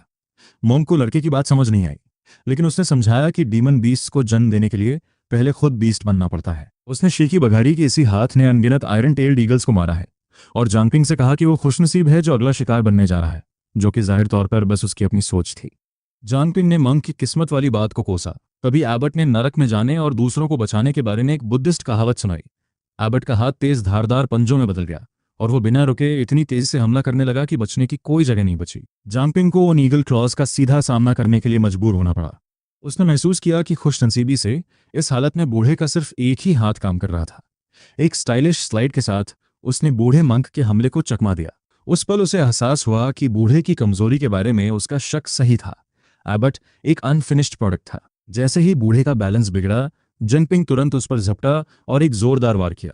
जांगपिंग ने एबट की बाईं टांग पर हमला किया, और जैसे ही हड्डी टूटी, बूढ़ा हक्का बक्का रह गया। उसे यकीन नहीं हो रहा था कि सालों की आयरन आर्म कल्टीवेशन उसका साथ छोड़ गई। जल्द ही उसकी दाईं टांग का भी वही हाल हुआ और वो अधमरा हो गया। जांगपिंग कमर पर हाथ रखकर खड़ा हो गया और अपनी चालाकी पर गर्व महसूस करने लगा। उसने बूढ़े मॉन्क को ताना मारा कि अब वो सारा घमंड कहाँ गया, जबकि एबट बदहवास से बैठा था, मानो दर्द का एहसास भी भूल गया हो। इससे पहले कि मॉन्क एक लफ्ज भी कह पाता, जांगपिंग का हाथ नीचे आया और उसकी आंखें हमेशा के लिए बंद हो गईं, लाश पर खून के 5 निशान छोड़ते हुए। आखिरकार जब वो बूढ़ा भूत मर गया तो उसने राहत की लंबी सांस ली। हालांकि ऊपर से वो शांत दिख रहा था, लेकिन उसका दिल ढोल की तरह धड़क रहा था। आखिर ये पहली बार था जब उसने किसी की जान ली थी, और एड्रेनलिन कम होने के बाद ही उसे एबट की शक्तियों में कुछ अजीब सा लगा। बूढ़े का स्पिरिचुअल रेल्म बहुत ही असंतुलित था। पूरी लड़ाई के दौरान उसने ज़्यादा ची का इस्तेमाल नहीं किया था, जिससे जांगपिंग सोचने लगा कि क्या मॉन्क को पता ही नहीं था कि इसे कैसे इस्तेमाल करना है। उसने ज़्यादा सोचना छोड़ दिया, क्योंकि मंदिर उसके चारों ओर जल रहा था और लपटों ने आसमान को रोशन कर दिया था। हालांकि उसे इस स्थिति पर थोड़ा पछतावा भी हो रहा था। हमने देखा कि वो थोड़ा निराश था कि उसे इस रिफ्ट में कोई लेजेंडरी ट्रेजर नहीं मिला। कहानियों की तरह नहीं, जहां हीरोज को जादुई खजाना मिल जाता है। उसने आ भरी और महसूस किया कि शायद वो थोड़ा लालची हो रहा था। अगर एबट को पता चलता तो शायद वो खून की उल्टियां करता, ये सोचकर कि उसने लड़के को ढूंढने में कितनी मेहनत की थी। मॉन्क ने उन आयरन टेल्ड ईगल्स का शिकार खास तौर पर उसे खिलाने और उसका स्पिरिचुअल लेवल बढ़ाने के लिए किया था। फिर भी जांगपिंग को लग रहा था कि ये काफ़ी नहीं था। उसने अपने जले हुए बालों की कुछ लटों को धीरे से फूंका, और ये पक्का करने के बाद कि उसका लुक अभी भी ठीक है, वो बेमन से जलते हुए खंडहरों से बाहर निकल गया। उसने खामोशी से 1000 बुद्धा माउंटेन और बूढ़े मॉन्क को विदाई दी, और सब कुछ होने के बावजूद उसे एक अजीब सा दुख महसूस हुआ। दुनिया वाकई बहुत अजीब जगह है, उसने सोचा, और आखिरकार उसे रिफ्ट का चमकता हुआ दरवाजा मिल गया और वो बाहर निकलने के लिए रोशनी की ओर बढ़ गया। अचानक रेडियो की आवाज़ें गूंजने लगीं, क्योंकि एक रुकी स्क्वाड ने ऐलान किया कि वे तय लोकेशन पर पहुंच चुके हैं। जांगपिंग का दिल जोर से धड़का और वो तुरंत लंबी घास में छिप गया, क्योंकि सिटी डिफेंस टीम के लोग अपनी स्टैंडर्ड गियर में वहां आ पहुंचे थे। 13 सिटीज अपनी रफ्तार के लिए मशहूर तो थीं, लेकिन इस बार टाइमिंग गलत हो गई थी। ये साफ तौर पर एक टाइम रिफ्ट था। टेक्स्ट बुक्स के मुताबिक टाइम रिफ्ट्स बहुत खतरनाक होते हैं, क्योंकि आप अंदर चाहे जितने भी समय तक रहें, आप ठीक उसी पल वापस आते हैं जब आप बाहर निकले थे। अंदर 10 साल की कल्टीवेशन, बाहर का सिर्फ 1 सेकंड हो सकता है। ऐसा रिफ्ट 80 मिलियन में बिक सकता है, जो किसी भी इंसान का सोशल स्टेटस हमेशा के लिए बदल सकता है। बड़े खानदान अक्सर इन्हें खरीदते हैं ताकि वे स्पेस को स्टेबलाइज कर सकें और अपने जीनियसेस के लिए समय की रफ्तार बढ़ा सकें। देखते ही देखते जांगपिंग को लगा कि दांव बढ़ रहे हैं। जितना ज़्यादा जांगपिंग ने इसके बारे में सोचा, उसका दिल उतना ही दुखा। उसने एक बहुत बड़ी दौलत खो दी थी, और उसे पता था कि ये इनाम उसके लिए संभालना बहुत मुश्किल था। हमने उसे बेबसी से देखा जब रुकी स्क्वाड उस रिफ्ट की ओर बढ़ी। 1 कदम, 2 कदम उन्होंने अंदर जाने के लिए पैर उठाए ही थे कि अचानक रिफ्ट की रोशनी हवा में गायब हो गई। जांगपिंग झटके में चिल्लाने ही वाला था जब हाई लेवल एक्सपर्ट्स का वो ग्रुप मिट्टी में मुंह के बल गिरने से बचा। पूरी टीम उलझन में थी, और एक महिला मेंबर ने कैप्टन से पूछा कि क्या वे वाकई अंदर गए थे या नहीं। कैप्टन भी उतना ही हैरान था, हालांकि उन्हें नियम रटे हुए थे। ये पहली बार था जब उन्हें अपनी ही आंखों पर शक हुआ। एक रिफ्ट अपने आप कैसे गायब हो सकता है, जैसे वो लुका छिपी खेल रहा हो। सच कहूं तो ये उनकी पूरी पढ़ाई के खिलाफ था। लंबी घास में छिपे जंपिंग की हंसी नहीं रुक रही थी। वो अपना मुंह दबाए बैठा था ताकि इस पागलपन पर आवाज ना निकल जाए। बिलियन डॉलर अपॉर्चुनिटी खोने का दुख तो था, पर यह देखकर कि वो मौका किसी और को भी नहीं मिला, उसे वैसी ही ठंडक महसूस हुई जैसे तपती दोपहर में एक ठंडी पॉप्सिकल। दूसरों की नाकामी में खुशी ढूंढना शायद थोड़ा गलत था, पर उसे बहुत अच्छा लग रहा था। कुछ मिनटों बाद जब स्क्वाड वापस चली गई, वो अपनी छिपने की जगह से बाहर निकला। उसने खुद की धूल झाड़ी और अपने घर की ओर चल दिया। उस रात वो पहले से कहीं ज्यादा गहरी नींद सोया। दुनिया में चाहे कितनी भी उथल पुथल क्यों न मची हो, उसका घर उसके लिए एक सेंचुरी था। आम लोग कभी ये नहीं जान पाएंगे कि अंधेरे में कुछ लोग हमेशा भारी बोझ उठाए सुबह की शांति की रक्षा करते हैं। जब सुबह हुई तो उसने अंगड़ाई ली और खुद को बिल्कुल रिफ्रेश महसूस किया। वो सीधा इंसिनरेटर रूम की तरफ बढ़ा, जहां उसके पास अभी भी कुछ eight heaven moon howling dog meat बचा था। ये एक परफेक्ट ब्रेकफास्ट होने वाला था। उसने पतीला चढ़ाया, तेल गरम किया और तब तक खाया जब तक उसका पेट पूरी तरह भर नहीं गया। उसे एक गहरी संतुष्टि महसूस हुई। वो सोच रहा है कि असल में जिंदगी ऐसी ही होनी चाहिए, एकदम सिंपल, सुकून भरी और शांत। लेकिन उसके पास भावुक होने के लिए ज़्यादा वक्त नहीं था। उसने जल्दी से बर्तन साफ किए और घर को फिर से वैसा ही कर दिया जैसा वो पहले था, क्योंकि उसके पेरेंट्स जल्द ही लौटने वाले थे। हफ्ता खत्म हो चुका था और अब उसके स्कूल लौटने का वक्त था, जहां उसकी कल्टीवेशन क्लासेस होनी थी। पहले वो अक्सर इन क्लासेस में सो जाया करता था, पर अब हालात बदल चुके थे। वो एक प्राइवेट ट्यूटर तो अफोर्ड नहीं कर सकता था, लेकिन प्रिंसिपल से लेकर जैनिटर्स तक सब उसे अच्छी तरह जानते थे और इस बात के अपने ही फायदे थे। मुंह हाथ धोते वक्त अचानक उसके माथे पर बल पड़ गए। उसने अपनी लेफ्ट रिस्ट पर एक अजीब सी चीज देखी जो पहले वहां नहीं थी। वहां एक छोटा लाल निशान था, जैसे त्वचा के अंदर कोई बीड धंसा हुआ हो। इसमें ना तो दर्द था और ना ही खुजली, पर उसे यकीन था कि कल तक ये वहां नहीं था। वो सोचता है कि कहीं ये उस मिस्टीरियस बुक का कोई साइड इफेक्ट तो नहीं, या शायद किसी बीमारी का संकेत। आखिर उसने ऐसी चीजों के बारे में कई अजीब अफवाहें सुन रखी थी। वो काफी देर तक मन ही मन बड़बड़ाता रहा, लेकिन जब उस निशान की जगह किसी जानी मानी बीमारी से मैच नहीं हुई तो उसने उसे छोड़ दिया। तभी दरवाजे के लॉक के खुलने की आवाज आई। लैच घूमने की आवाज का मतलब था कि वो लोग आ गए हैं। जांगपिंग फौरन बाहर भागा और पूरी खुशी के साथ चिल्लाने लगा, मेरी प्यारी माँ और पिताजी आ गए। उसकी माँ याओ यूजिंग मजाक में पूछती है, क्या तुम्हारी खाल में खुजली हो रही है जो पिटना चाहते हो? जबकि उसके पिता जांग वानी उसे बड़े ताज्जुब से देख रहे थे। उसके पिता ने गौर किया कि वो कितना एनर्जेटिक दिख रहा है। पहले उसे कभी भरपेट खाना नहीं मिलता था, इसलिए उसका कम्प्लेक्शन काफ़ी ख़राब रहता था। लेकिन पिछले कुछ दिनों से हाई ग्रेड मीट खा खाकर उसके चेहरे पर एक अलग ही चमक आ गई थी। फिर भी उसे डर था कि वो इस अचानक आए बदलाव को स्वीकार नहीं करेंगे। याओ यू जिंग उसे शक की निगाहों से देख रही थी और उनकी उस नज़र को झेल पाना उसके बस की बात नहीं थी। हमारा ईमानदार नौजवान जो झूठ बोलने में बहुत कच्चा था, अपना बैग उठाकर वहां से भाग निकला। वो चिल्लाया, मैं स्कूल जा रहा हूँ, मेरी बहुत सारी क्लासेस मिस हो गई हैं। और जांग वॉनली अपनी पत्नी को हैरानी से देखते रहे। पिता सोच रहा है कि क्या ये सच में उन्हीं का बेटा है, क्योंकि उसे तो पहले कभी स्कूल की परवाह नहीं रही थी। इसी बीच जांगपिंग ने डोंगफोंग लैंड स्ट्रीट से बचने के लिए लंबा रास्ता चुना। जैसे ही वो स्कूल गेट्स पर पहुंचा और अपनी आंखें मली, एक तेज और बच्चों जैसी आवाज उसे पुकारने लगी, जो उसे एक नंबर का झूठा कह रही थी। वो आवाज उन किताबों के बारे में पूछ रही थी जिनका वादा किया गया था, और शिकायत कर रही थी कि पिछले 7 दिन कितने मुश्किल थे। जांगपिंग ने अपना सिर पीट लिया। उसे एहसास हुआ कि उसकी ईमानदारी की रेपुटेशन अब खतरे में है।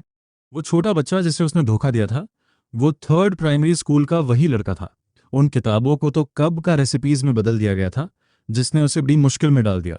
उसने सोचा कि वो अनसुना करने का नाटक करेगा और स्कूल के बाद इसकी भरपाई कर देगा। वो छोटे बच्चे को वहीं पीछे छोड़कर जल्दी से स्कूल के अंदर चला गया। वो नन्हा मिलेली करीब करीब रोते हुए पुकार रहा था, ब्रदर पिंक, बस एक बार मेरी तरफ देखो।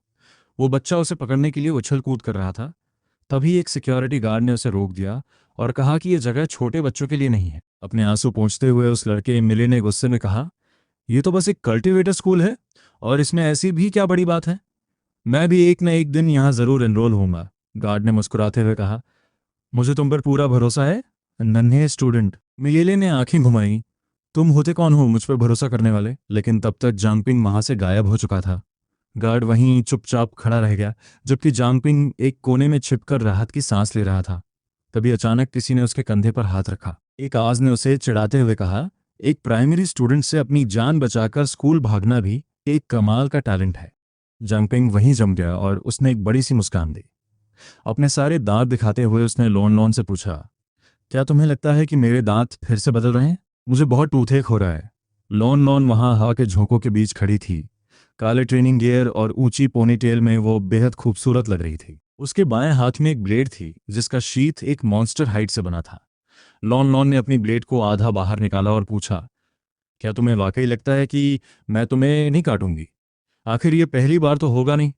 उसने लॉन लॉन का इस्तेमाल करके ही किसी से गोल्डन ब्लड ऐंठा था। जंगपिंग ने झेपते हुए हंसकर उसके रिस्ट को नीचे दबाया और सारा दोष दूसरे बंदे की नासमझी पर मर दिया। वो कहता है, बिना समाज की बेरुखी का स्वाद चखे वो बेवकूफ स्कूल के बाहर सरवाइव नहीं कर पाता। उसने फिर से अपनी सोड निकालने की कोशिश की, पर अचानक वो हैरान रह गई। उसने गौर किया कि आज जंगपिंग की ग्रिप उसके मुकाबले काफ़ी मजबूत है। उसे लगा कि शायद उसने ब्रेकफास्ट नहीं किया। फिर उसने पूछा, क्या तुम्हें डर नहीं लगता कि तलवार मेरे कंट्रोल से बाहर हो जाएगी? इससे पहले कि वो कोई जवाब देता, एक रक्षक वहां आ पहुंचा। पीछे से एक दहाड़ सुनाई दी। जानपिंग, अपने कुत्ते जैसे हाथ लैनलिन के हाथ से हटाओ। जानपिंग पीछे मुड़ा और लाई जीमू को देखते ही उसकी हंसी छूटने को हुई। उसने अपनी आंखों को सिकोड़कर मजाकिया अंदाज में अपने क्लासमेट को ग्रीट किया। क्या टीचर्स ने तुम्हें मैनर्स नहीं सिखाए? ये सुनकर लाई जीमू आग बबूला हो गया। वो घमंडी फैमिली एयर जिससे उसका गोल्डन ब्लड ठग लिया गया था और जिसे अपनी ही बहन से मार खानी पड़ी थी, वो एक हफ्ते से अपना गुस्सा दबाए बैठा था। वो कल ही अपनी इज्जत वापस पाने की उम्मीद लगाया था। उसकी नज़र में जांगपिंग बस एक टैलेंटलेस वेस्ट था जो कल्टीवेशन नहीं कर सकता था। उसने तो यहाँ तक सपने देखे थे कि वो लड़का उसके सामने घुटने टेक कर रहम की भीख मांगा। लेकिन तभी हमारे प्रोटैगनिस्ट ने पूरे 7 दिनों की छुट्टी ले ली। अगर एक यंग मास्टर वाली प्राइड आड़े ना आती तो ली जिमू से घर जाकर ढूंढता। उसने अब तक खुद को बहुत मुश्किल से रोका था, लेकिन सुबह सुबह उसे अपनी पसंद की लड़की का हाथ पकड़े हुए देखना उसके लिए बर्दाश्त से बाहर था। लाइजमू चिल्लाया, जांगपिंग, अपनी ये छोटी चालें बंद करो ताकि हम आमने सामने फैसला कर सकें। तभी वहां जिज्ञास स्टूडेंट्स की भीड़ जमा होने लगी। इस लीकिंग और जीनियस यंग मास्टर को भिड़ते देख दर्शकों को लगा कि इस ड्रामा में एक 30 एपिसोड्स वाले सोप ओपरा जितना पोटेंशियल है। जितने ज्यादा लोग देखते लाइजिमू का कॉन्फिडेंस उतना ही बढ़ता गया। उसे अपनी जीत का पूरा यकीन था। पर तभी हवा में एक ठंडी और जनानी आवाज गूंजी। लॉन लॉन ने पूछा, लीजिमू, आखिर तुम किसके हाथ को कुत्ते का पंजा कह रहे हो? ये सुनते ही भीड़ में चौंकने वाली फुसफुसाहट शुरू हो गई। स्टूडेंट्स हैरान थे कि सीनियर लान को इतना गुस्सा आ गया। उन्होंने यंग मास्टर का मजाक उड़ाया कि वो ये भूल गया है कि भले ही लान जंपिंग को मारती है, पर वो प्यार से मारती है। ये सब जानते थे कि उनका बॉन्ड एकदम रियल है। पिछली बार जब कुछ गुंडों ने स्कूल के बाहर जंपिंग को परेशान किया था तो लान ने उन्हें जमीन पर रेंगने के लिए छोड़ दिया था। उसने उन्हें इतनी बुरी तरह पीटा था कि शायद वो अब तक रिकवर ही कर रहे होंगे। इधर ली जिमू गुस्से और हैरानी के साथ वहीं खड़ा रहा। उसने लैनलिन की खातिर अपने गुस्से को दबाने की कोशिश की। लान ने उसे एक तरफ हटने को कहा और साफ कर दिया कि ये मामला उसके और जंपिंग के बीच का है। उसने सख्ती के साथ हमारे प्रोटैगनिस्ट को अपने पीछे खींचा और अपनी ब्लेड निकाल ली। उसने तलवार सीधे लाई जिमू की तरफ तान दी और कहा, जंगपिंग का मामला मेरा मामला है, और अगर तुम्हें अपना सरप्राइज वापस चाहिए तो वो भूल जाओ। इसके सपने देखना छोड़ दो, क्योंकि ये तुम्हारी अपनी अक्ल की कमी थी। लाई जिमू को ऐसा लगा जैसे उस पर बिजली गिर गई हो। उसे यकीन नहीं हो रहा था कि उसकी क्रश एक टैलेंटलेस वेस्ट को डिफेंड कर रही है। गुस्से में उसका खून खौलने लगा और वो जोर से चिल्लाया, ये सब क्या हो रहा है? फिर उसने जांगपिंग की तरफ मुड़कर चीखा, अगर तुम एक असली मर्द हो तो एक औरत के पीछे मत छिपो। जांगपिंग बस हंस दिया, क्योंकि उसे लगा कि इस सवाल का जवाब देना बेकार है। उसने आराम से इशारा किया कि शाओ हुआंग आगे आए। शाओ हुआंग, जरा यंग मास्टर को सब समझा दो। उस लड़के ने जल्दी से अपना रैप खत्म किया और एक नाटकीय बो के साथ आगे बढ़ा। भीड़ के तानों को इग्नोर करते हुए शाओ हुआंग ने घमंड के साथ पूछा, क्या ली जिमू कोई बाहरी आदमी है? क्योंकि जाहिर तौर पर उसे कुछ खास मर्दों से जुड़े नियमों के बारे में नहीं पता। जब ली जिमू ने झुंझलाकर पूछा कि वो नियम क्या हैं, तो शाओ हुआंग ने समझाया, ब्रदर पिंग यहाँ के हर किसी के हैं। हम सबको उनकी रक्षा करनी पड़ती है, और आज इस बात से कोई फर्क नहीं पड़ता कि तुम कोई यंग मास्टर हो या तुम्हारे पीछे कोई बड़ी ताकत है। साउथ सिटी में ब्रदर पिंग को हाथ लगाना मना है, और अगर किसी ने उनके एक बाल को भी नुकसान पहुंचाया तो सबसे पहले मैं खड़ा होऊंगा। क्या तुम्हें लगता है कि पूरा स्कूल मिलकर तुम्हें पीटेगा? अचानक वो यंग मास्टर दंग रह गया जब सैकड़ों स्टूडेंट्स आगे बढ़े। वो सब लॉन लॉन के पीछे एक लाइन में खड़े हो गए। कुछ ने वेपन्स निकाल लिए और कुछ ने जो भी चीज़ हाथ लगी उसे पकड़ लिया और लाई जीमू के सामने एक दीवार की तरह खड़े हो गए। एकता के इस जबरदस्त प्रदर्शन को देखकर लाई जीमू डर के मारे पीछे लड़खड़ा गया। उसके दिमाग में बस एक ही बात घूम रही थी कि यह मुमकिन नहीं है। वो सोच रहा है कि ये सब एक टैलेंटलेस वेस्ट की मदद क्यों कर रहे हैं जो कल्टीवेशन तक नहीं कर सकता। खासकर तब जब उसकी अपनी रिसर्च ने कंफर्म किया था कि जांगपिंग कुछ भी नहीं है। उसने अपना गुस्सा लॉन लॉन पर डाला और पूछा कि उसमें ऐसी क्या बुराई है जो वो उसे नहीं चुन रही, और फिर उसने सबको अंधा कह दिया। शाह हुआंग इतना हंसा कि उसे खड़ा होना मुश्किल हो गया। आखिर तुम्हें इतनी पुरानी इन्फॉर्मेशन किसने दी? लाइजीमू की आंखें फटी रह गई जब उसे एहसास हुआ कि ये सब मिले हुए थे। वो बेवकूफ़ नहीं था, और उसे समझ आ गया कि उसे शुरू से ही बेवकूफ़ बनाया जा रहा था। उसने स्टूडेंट्स को जानकारी के लिए पैसे दिए थे, पर अगर जांगपिंग को हमेशा इस तरह प्रोटेक्ट किया जाता था तो भला कोई बाहरी इंसान कभी सच कैसे जान पाता? ये नज़ारा देखकर जांगपिंग को गर्व और एक अजीब सा लगाव महसूस हुआ। लेकिन वो जानता था कि वो यहाँ हमेशा के लिए खड़ा नहीं रह सकता।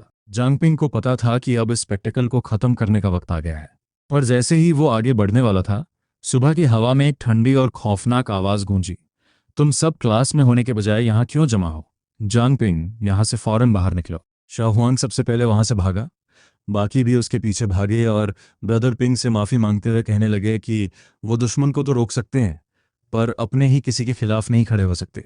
ब्लैक फेस गॉड आ चुका था और वो टीनेजर्स जो अभी लड़ने को तैयार थे पल भर में गायब हो गए। जब ली जिमो अभी भी सुध बुद्ध खोया हुआ था, जांगपिंग ने डोंगफंग लान का हाथ पकड़ा। तुम क्या दिन में सपने देख रही हो? चलो, अब यहाँ से निकलने का वक्त है। पलक झपकते ही वहाँ सिर्फ लाए जीमो अकेला खड़ा रह गया और वो ब्लैक फेस्ड गॉड उसे गुस्से से घूर रहा था। टीचर ने पूछा, क्या तुम और जांगपिंग इस पूरे हंगामे के जिम्मेदार हो? लाइजीमो ने एक पल के लिए सच बोलने के बारे में सोचा। वो सारा इल्ज़ाम जांगपिंग पर डालना चाहता था, पर ली फैमिली के हेयर के तौर पर उसे एहसास हुआ कि एक स्नेच बनने से उसकी रेपुटेशन हमेशा के लिए ख़राब हो जाएगी। उसने अपना सिर नीचे झुका लिया और खामोश रहा, जिसकी वजह से अजीब बात यह हुई कि ब्लैक फेस्ड गॉड उसे एक नई इज्जत की नज़र से देखने लगा। टीचर ने वादा किया कि अगर वो सिर्फ दोषियों के नाम बता दे तो उसे सज़ा नहीं मिलेगी, पर लाई जीमू चुप रहा, जिससे वो आदमी उसके कैरेक्टर से और भी ज़्यादा खुश हो गया। भीड़ इकट्ठा करके मुसीबत खड़ी करने के जुर्म में उसे 100 प्रैक्टिस स्विंग्स की सज़ा सुनाई गई। उधर क्लासरूम में डोंगफांग लान ने शिकायत की, भागने का क्या फ़ायदा था? टीचर को तो पक्का पता होगा कि वो तुम ही थे। पर जांगपिंग ने कंधे उचका दिए और कहा कि रंगे हाथों पकड़े जाना कहीं ज़्यादा बुरा होता है। उसने माना कि टीचर को ज़रूर पता है, पर सज़ा के नतीजे अब अलग होंगे। उसने अपनी रिस्ट को मला और उसे एक शक भरी निगाह से देखा। उसने पूछा, क्या तुम्हारी स्ट्रेंथ बढ़ गई है? पर उसने बात टाल दी। शायद ये उस एसेंस ब्लड का असर है जो मैंने तुमसे उधार लिया था, और मैंने अच्छा खाना भी खाया है। उसने दावा किया कि उसने भरपेट खाया है, पर वो पक्का हैरान थी। इसी बीच पास की एक स्कूल बिल्डिंग में ली जीचिंग ने थोड़ा झुककर सलाम किया। उसने पुराने प्रिंसिपल से कहा, मैं लाइजीमू की एजुकेशन आपके हाथों में छोड़कर जा रही हूँ। जिसे सुनकर उस बूढ़े आदमी ने एक गहरी आह भरी। उसने जिचिंग से कहा कि असल में वो ही ली फैमिली की वारिस बनने के लिए सबसे सही इंसान है, पर उसने जोर देकर कहा कि कुछ चीज़ें किसी को तो करनी ही पड़ती हैं। उसने भागने से इनकार कर दिया और प्रिंसिपल काफ़ी देर तक खामोशी में डूबे रहे। उसे डर था कि इतना भारी वार उस लड़के के लिए सहना शायद मुश्किल होगा। उसने गौर किया कि जांगपिंग एक टॉप टियर वेटस्टोन की तरह था, लेकिन वो सोच रहा था कि अगर वो लड़का सच में कुचल गया तो क्या होगा। लिशिंग बस मुस्कुरा दी। उसने सुझाव दिया कि अगर वो टूट गया तो वे एक और बच्चा पैदा कर लेंगे, और ये सुनकर प्रिंसिपल पूरी तरह से खामोश हो गया।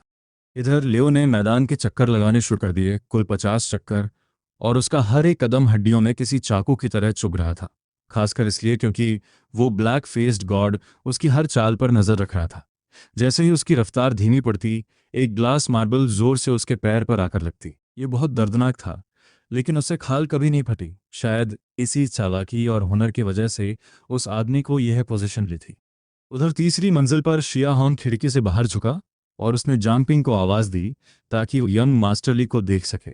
जांगपिंग और डोंगफांग लान एक दूसरे को हैरानी से देखते हैं। उन्हें पूरी उम्मीद थी कि उन्हें घसीटकर वापस लाया जाएगा और सारा इल्ज़ाम उन पर मढ़ दिया जाएगा, लेकिन इसके बजाय लेजिमो सारा बोझ खुद अपने दम पर उठा रहा था। ये नज़ारा देखकर जांगपिंग ने अपनी आंखें सिकोड़ ली और गहरी सोच में डूब गया। डोंगफांग लान फुसफुसाती है कि शायद लीजिमो आखिरकार एक असली मर्द साबित हुआ।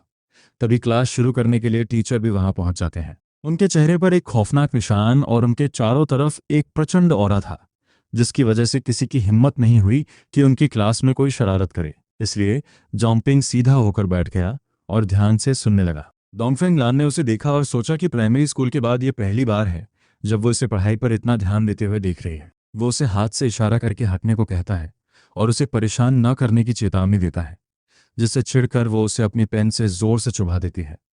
और उसके मुंह से जोर की चीख निकल जाती है। पूरी क्लास मुड़कर देखने लगती है और टीचर बी की सख्त नज़र सब पर घूमती है और वो तुरंत जंपिंग से ब्लैक बोर्ड पर लिखे सवाल का जवाब देने को कहते हैं।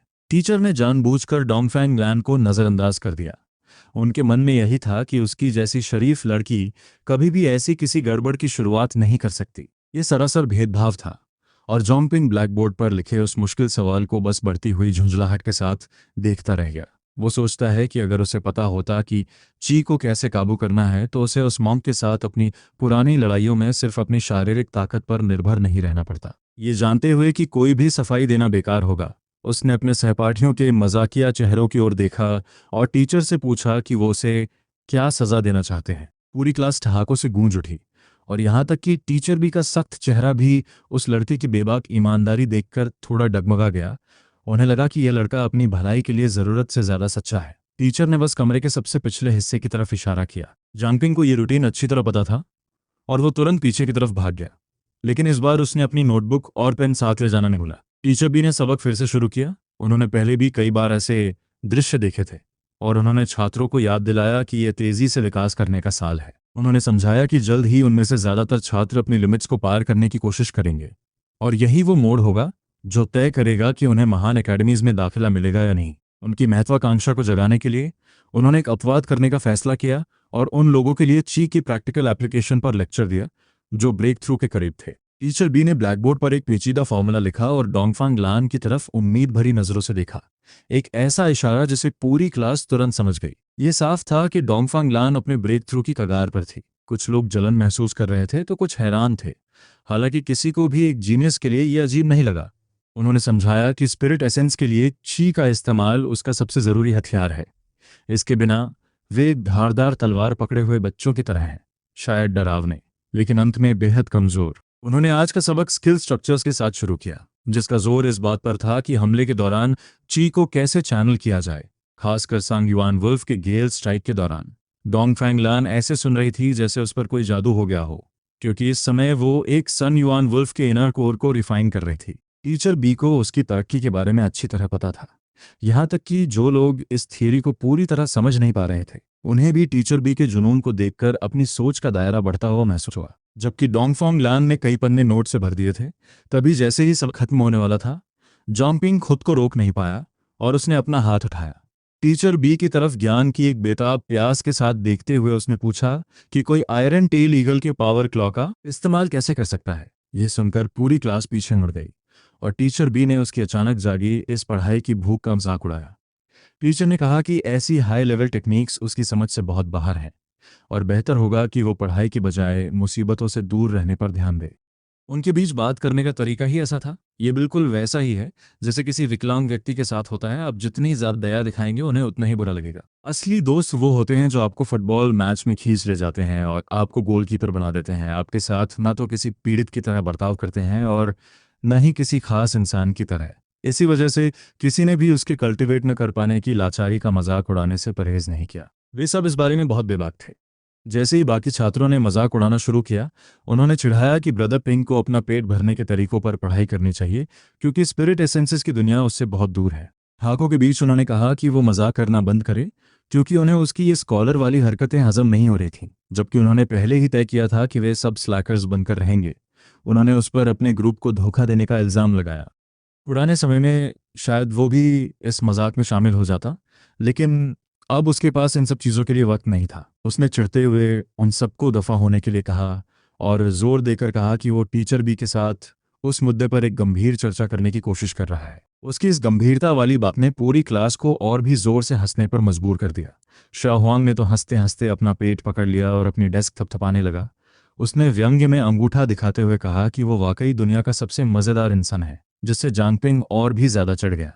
ये बच्चे सच में उसे बहुत नीचा दिखा रहे थे क्योंकि वो इतने लंबे समय से कल्टीवेट नहीं कर पा रहा था। जाहिर है उसे उनकी बातों की चुभन महसूस हुई और उन्हें गलत साबित करने की इच्छा जाग उठी। उसे पता था कि सिर्फ शब्दों से कुछ नहीं होगा और बेहतर यही है कि वो हकीकत को बोलने दे। इसलिए उसने अब एक्शन लेने का फैसला किया। अचानक उसके हाथ ब्लैकबोर्ड की तरफ तेजी से बढ़े और उसने एक ग्रैंड मास्टर लेवल का मूव दिखाया, जहां उसकी 5 उंगलियां एक हल्की सी चमक के साथ बोर्ड की सतह पर रगड़ती चली गईं। पल भर के लिए एक लाल रोशनी चमकी और उस बोर्ड में 5 गहरे छेद हो गए। पूरी क्लास में ऐसा सन्नाटा छा गया जैसे वक्त थम गया हो।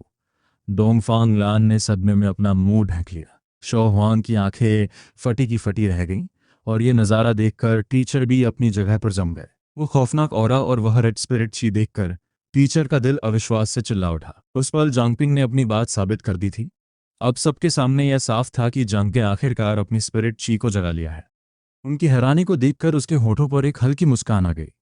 उसने अपने हाथ पीछे बांध लिए और पूरे कमरे को देखते हुए कहा कि यह बोर्ड बहुत नाजुक है, और उसने मजाक में पूछा कि अब अभ्यास करने के लिए कौन अपना सिर देना चाहेगा। उसका यह अंदाज बिल्कुल जबरदस्त था। और इधर डोंगफोंग लान की आंखें खुशी के आंसुओं से भर गईं, क्योंकि उसे एहसास हुआ कि पिंग आखिरकार कल्टीवेट कर सकता है। शाओहोंग और बाकी सब ने तुरंत पागलों की तरह उसकी तरफ दौड़ लगा दी और उसे गले लगाते हुए चिल्लाने लगे कि ब्रदर पिंग ने सच में कर दिखाया। पूरी क्लास में शोर मच गया। वे ये भी भूल गए कि वे एक सबक के बीच में हैं और सब उसे पागलों की तरह घेरने लगे। वे चिल्लाए कि स्वर्ग ने उसे नहीं त्यागा है और अपने दोस्त के कल्टीवेशन की दुनिया में शामिल होने का जश्न मनाने लगे। उन्होंने उसे चारों तरफ से घेर लिया। वे उससे भी ज्यादा खुश दिख रहे थे जितना वे अपने खुद के ब्रेक थ्रू पर होते। फिर भी जब वे उसे हवा में उछाल रहे थे, उसे थोड़ा खालीपन महसूस हुआ।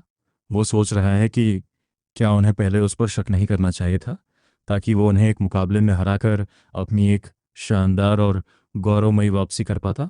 यह हद से ज़्यादा प्यार उसे थोड़ा असहज कर रहा था, खासकर तब जब अचानक कोई गलियारे में यह खबर चिल्लाने के लिए भाग गया। उस छात्र ने दहाड़ते हुए सबको बुला लिया कि आओ और देखो कि ब्रदर पिंग अब कल्टीवेट कर सकता है। और देखते ही देखते ये खबर जंगल की आग की तरह फैल गई और पूरी मंजिल इस खबर से दहल गई। हर क्लास से लोग सिर बाहर निकालकर देखने लगे कि जानपिंग ने आखिरकार अपनी शक्तियों को जगा लिया है। वहां पूरी तरह से कोहराम मच गया। अनगिनत लोग क्लास के बाहर जमा हो गए उसे किसी स्थानीय सेलिब्रिटी की तरह ऊपर नीचे उछाले जाते हुए देखने के लिए। यहां तक कि दूसरे टीचर्स भी भीड़ में शामिल हो गए। वो तो अपना गौरव वापस पाना चाहता था, लेकिन इसके बजाय वो एक सार्वजनिक तमाशे का केंद्र बन गया था। अपनी तरफ घूरते हुए चेहरों के समंदर को देखते हुए उसे चिड़ियाघर के किसी बंदर जैसा महसूस हो रहा था, और वो हवा में ऊपर नीचे होते हुए बस अपना चेहरा छिपाने की कोशिश कर रहा था। आखिरकार टीचर बी ने आवाज उठाई और पूछा कि सब क्या देख रहे हैं, और सबको अपनी अपनी क्लासेस में वापस जाने को कहा, क्योंकि पीरियड अभी खत्म नहीं हुआ था। उन्होंने मजाक में टीचर ली को डांटा कि उन्होंने अपने छात्रों को उनके कमरे में घुसने कैसे दिया, जबकि बाकी छात्र उस अचानक दिखाई गई सख्ती से सहम गए। छात्र तुरंत एक जोरदार आवाज के साथ सावधान की मुद्रा में खड़े हो गए। लेकिन एक छोटी सी समस्या थी। जैसे ही उन्होंने उसे छोड़ा, जंगपिंग अभी भी हवा में ही था। उसे रोना आ रहा था। उसका वो खुद को साबित करने वाला शानदार पल किसी सर्कस के खेल जैसा बन गया था, जिससे वो मन ही मन बहुत झुंझला गया। डोंगफंग लान उसे उठाने के लिए तेजी से आगे बढ़ी। उसकी आंखें आंसुओं से झिलमिला रही थीं जब उसने पूछा कि वो आखिरकार ठीक कब हुआ। कमरे की हर आंख उसी पर टिकी थी। उसने खुद को संभाला और एक काली तूफानी रात की कहानी गढ़नी शुरू कर दी। उसने दावा किया कि एक बूढ़ा आदमी प्रकट हुआ था जिसने उसे once in a millennium genius कहा था। एक ऐसी कहानी जिसे सुनकर सबकी आंखों में साफ अविश्वास झलक रहा था। टीचर बी ने ब्लैक बोर्ड थपथपाया और घुसपैठियों को अपनी क्लासेस में वापस जाने का हुक्म दिया, और धीरे धीरे भीड़ छंटने लगी। उसने राहत की सांस ली, लेकिन तभी टीचर भी उसकी तरफ मुड़े और पिंग को अपने साथ आने के लिए कहा, जबकि बाकी सबको पढ़ाई करने का आदेश दिया। टीचर ने धमकी दी कि अगर किसी ने बात करने की हिम्मत की तो वो उसे काम कर करके अधमरा कर देंगे, जिससे पूरी क्लास में सन्नाटा पसर गया। जांगपिंग जानता था कि वो सच को हमेशा के लिए नहीं छिपा सकता। अगर उसे रिसोर्सेज और एकेडमी में जगह चाहिए थी तो उसे सब साफ करना होगा। उसे अपनी साख पर खरा उतरना था। इसलिए वे खामोशी से चलते रहे जब तक कि टीचर भी मुस्कुराए नहीं और उसे प्रिंसिपल के ऑफिस की तरफ ले गए। टीचर को उसकी अचानक ठीक होने वाली कहानी पर जरा भी यकीन नहीं था। उन्होंने दरवाज़ा खटखटाया और अंदर घुसे, जहां सफ़ेद बालों वाले प्रिंसिपल युद्ध की रिपोर्ट्स पढ़ रहे थे। प्रिंसिपल ने उसे घूरते हुए पूछा कि क्या वो फिर से किसी मुसीबत में पड़ गया है, लेकिन टीचर बी ने बीच में ही बात काटकर ऐलान कर दिया कि जांगपिंग अब आखिरकार कल्टीवेट कर सकता है। टीचर ने स्वीकार किया कि यह स्थिति उनकी समझ से बाहर है, जिससे प्रिंसिपल इतने झटके से खड़े हुए कि उनकी कुर्सी जमीन पर जोर से रगड़ गई। पूरी तरह सदमे में प्रिंसिपल ने सफाई मांगी और उनकी भारी नज़र सीधे उस नौजवान पर टिकी जो उनके सामने खड़ा था। उन्होंने गौर किया कि पिछले हफ्ते तक तो पिंग बिल्कुल ठीक लग रहा था, तो फिर स्पिरिट, ब्लड और ताकत का यह अचानक उभार कहाँ से आया? जंपिंग ने बस अपने कंधे उचका दिए। वो यह सच नहीं बता सकता था कि मॉन्स्टर का मांस खाने से वो मजबूत हो गया है, क्योंकि उसे पता था कि कोई भी उस पर यकीन नहीं करेगा। उसे एहसास हुआ कि एक अनसुलझा चमत्कार अक्सर किसी अपाहिज होने से ज़्यादा खतरनाक होता है। इधर प्रिंसिपल ने एक गंभीर लहजे में सोच समझकर फ़ोन उठाया और दूसरी तरफ वाले इंसान से पूछा कि मॉन्स्टर स्पिरिट ब्लड की वो आखिरी बैच कहाँ से आई थी। ये कॉल स्पेशल ऑप्स टीम में उनके बेटे को की गई थी, जो अपने पिता की इस अचानक और ज़रूरी पूछताछ से काफ़ी उलझन में लग रहा था। बूढ़े प्रिंसिपल ने फ़ोन काट दिया और अचानक ठहाका मारकर हंसने लगे और जानपिंग की तरफ इशारा करते हुए उसे एक लकी लिटिल रास्कल कहा। प्रिंसिपल ने समझाया कि वो स्पिरिट ब्लड उनके बेटे ने स्पेशल ऑप्स डिपार्टमेंट से एक तोहफे के रूप में भेजा था और उन्होंने कभी नहीं सोचा था कि वो पिंक के हाथ लग जाएगा। उन्हें अभी अभी पता चला था कि वो एक बीस्ट किंग का खून था। अगर उन्हें इसकी असली कीमत पता होती तो शायद बात कुछ और होती। उस बूढ़े आदमी ने माना कि वो इसे कभी भी किसी को नहीं देते। इधर जांगपिंग उन्हें वापस घूर रहा था। उसे एहसास हुआ कि उसका बुना हुआ झूठ अब हकीकत बनता जा रहा है। सच तो यह है कि पिंग जानता था कि उसने जो खून पिया था उसमें कुछ भी खास नहीं था। टीचर भी उतने दंग थे। वे सोच रहे थे कि आखिर प्रिंसिपल ने बीस्ट किंग ब्लड जैसी कीमती चीज इस लड़के को क्यों दी होगी। बूढ़े प्रिंसिपल ने इसे एक इशारा करते हुए टाल दिया और कहा कि उस वक्त कोई भी इसके स्रोत का अंदाजा नहीं लगा सकता था। उन्होंने अपने बेटे को साफ न बताने के लिए जिम्मेदार ठहराया, क्योंकि वो उनकी अपनी सेहत के लिए था। लेकिन अब इस लड़के ने इसका फायदा उठा लिया था। टीचर की तरफ मुड़ते हुए उन्होंने लिटिल बाई की तारीफ की कि उन्होंने स्थिति को कितनी अच्छी तरह संभाला, अब जबकि यह रहस्य सुलझ गया था। उन्होंने उन्हें वापस क्लास में जाने को कहा, लेकिन जाने से पहले इस बात पर जोर दिया कि पिंग को उन 5 छेदों के पैसे भरने होंगे जो उसने ब्लैक बोर्ड पर किए थे। पिंग ने उन्हें अविश्वास से देखा और गुजारिश की कि इतने अमीर स्कूल को इन छोटी छोटी बातों पर ध्यान नहीं देना चाहिए, खासकर जब ये एक हादसा था। उसने दलील दी कि उसने ऐसा इसलिए किया क्योंकि कोई उसकी बात पर यकीन नहीं कर रहा था। लेकिन बूढ़े प्रिंसिपल ने उसकी बात पर सिर्फ एक ठहाका मारा। प्रिंसिपल ने मजाक में कहा कि हर कोई ब्रदर पिंग को बहुत अच्छी तरह जानता है और इसी वजह से उसने एक खास नाम कमाया है। उन्होंने पिंग को उसका खिताब याद दिलाया कि वो नॉनिंग की शिक्षा जगत का कलंक है। यह सुनकर वो लड़का पूरी तरह खामोश हो गया, क्योंकि उसने सच में उस आदमी के तोहफे को डकार लिया था। पिंग अब कोई बहस नहीं कर सकता था, इसलिए वो खामोशी से टीचर बी के पीछे ऑफिस से बाहर निकल गया। उसने फुसफुसाते हुए उम्मीद जताई कि टीचर पैसों के मामले में कंजूसी नहीं दिखाएंगे, लेकिन टीचर बी ने बस एक रहस्यमयी और गहरी मुस्कान दी। वे ट्रेनिंग रूम की तरफ चल दिए ताकि टीचर खुद देख सकें कि क्या ये बीस्ट किंग का चमत्कार वाकई उतना जादुई है जितना सुनने में लग रहा है। हाई रैंकिंग बीस्ट किंग का खून आम कल्टिवेटर्स तक शायद ही कभी पहुंचता है। फिर भी यहाँ एक ऐसा लड़का था जिसने रातों रात खुद को पूरी तरह बदल लिया था। टीचर भी अपने होंठ चाटते हुए सोच रहा है कि क्या उसे भी एक बीस्ट किंग के शिकार के लिए अपने कुछ पुराने साथियों को बुलाना चाहिए। जैसे ही वो वहां से निकलते हैं, वो अपनी आंख के पास वाले स्कार को छूता है। इधर ऑफिस में प्रिंसिपल की मुस्कुराहट पल भर में गायब हो जाती है। वो एक सिक्योर लाइन उठाता है और खुद की पहचान इमोजी के रूप में बताते हुए अपने कॉन्टैक्ट को ऑर्डर देता है कि उनकी लोकेशन से जुड़ी सारी इन्फॉर्मेशन को लॉक कर दिया जाए। दूसरी तरफ वाला शख्स ये सुनकर दंग रह जाता है कि महज एक स्टूडेंट की फाइल एक्सेस करने के लिए अब A लेवल क्लियरेंस की जरूरत पड़ेगी। वो आवाज मिन्नत करते हुए कहती है, टीचर प्लीज मजाक मत कीजिए, आप मुझसे बहुत बड़ी गलती करने को कह रहे हैं। बूढ़ा प्रिंसिपल इमोजी गुस्से में दहाड़ता है और उससे पूछता है कि क्या वो उन सारे लफड़ों को भूल गया है जो उसने पास में उसके लिए सुलझाए थे। वो उससे पूछता है कि क्या वो आज उस मुकाम पर होता अगर उसे वो मदद न मिली होती। वो उसके अचानक जागृत हुए उसूलों का मजाक उड़ाता है। आखिर में वो आदमी हार मान लेता है और पूछता है कि आखिर प्रिंसिपल इस मामले को कैसे हैंडल करना चाहते हैं। वो साफ कह देता है कि अगर बात बिगड़ी तो वो अपनी जॉब छोड़कर फ्रंट लाइंस पर चला जाएगा। लेवल क्लियरेंस के ऑफिशियली एक्टिवेट होते ही प्रिंसिपल के चेहरे पर मुस्कुराहट लौट आती है। दरअसल असली दिक्कत पिंक की एलिमेंट्री फाइल्स में थी, जहां उसे स्पिरिट सेवर्ड कॉन्स्टिट्यूशन वाला बताया गया था, जो सारी एनर्जी को ब्लॉक कर देता है। इसका मतलब था कि वो अपनी पूरी लाइफ में कभी कल्टिवेट नहीं कर पाएगा। हालांकि ऐसे लोग अपनी ब्रेन बुद्धि के लिए जाने जाते थे। असल में पूरा मॉडर्न गाइडेंस सिस्टम ही एक ऐसे ही इंसान ने बनाया था जो इंसानों के बीच साक्षात भगवान की तरह था, और यही वजह थी कि प्रिंसिपल उसे इतना बढ़ावा दे रहे थे।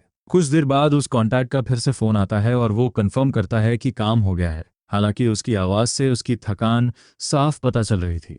वो धमकी देता है कि अगर उसे दोबारा ऐसा कुछ करने को कहा गया तो वो इमारत से कूद जाएगा, लेकिन प्रिंसिपल बस फ़ोन काट देता है।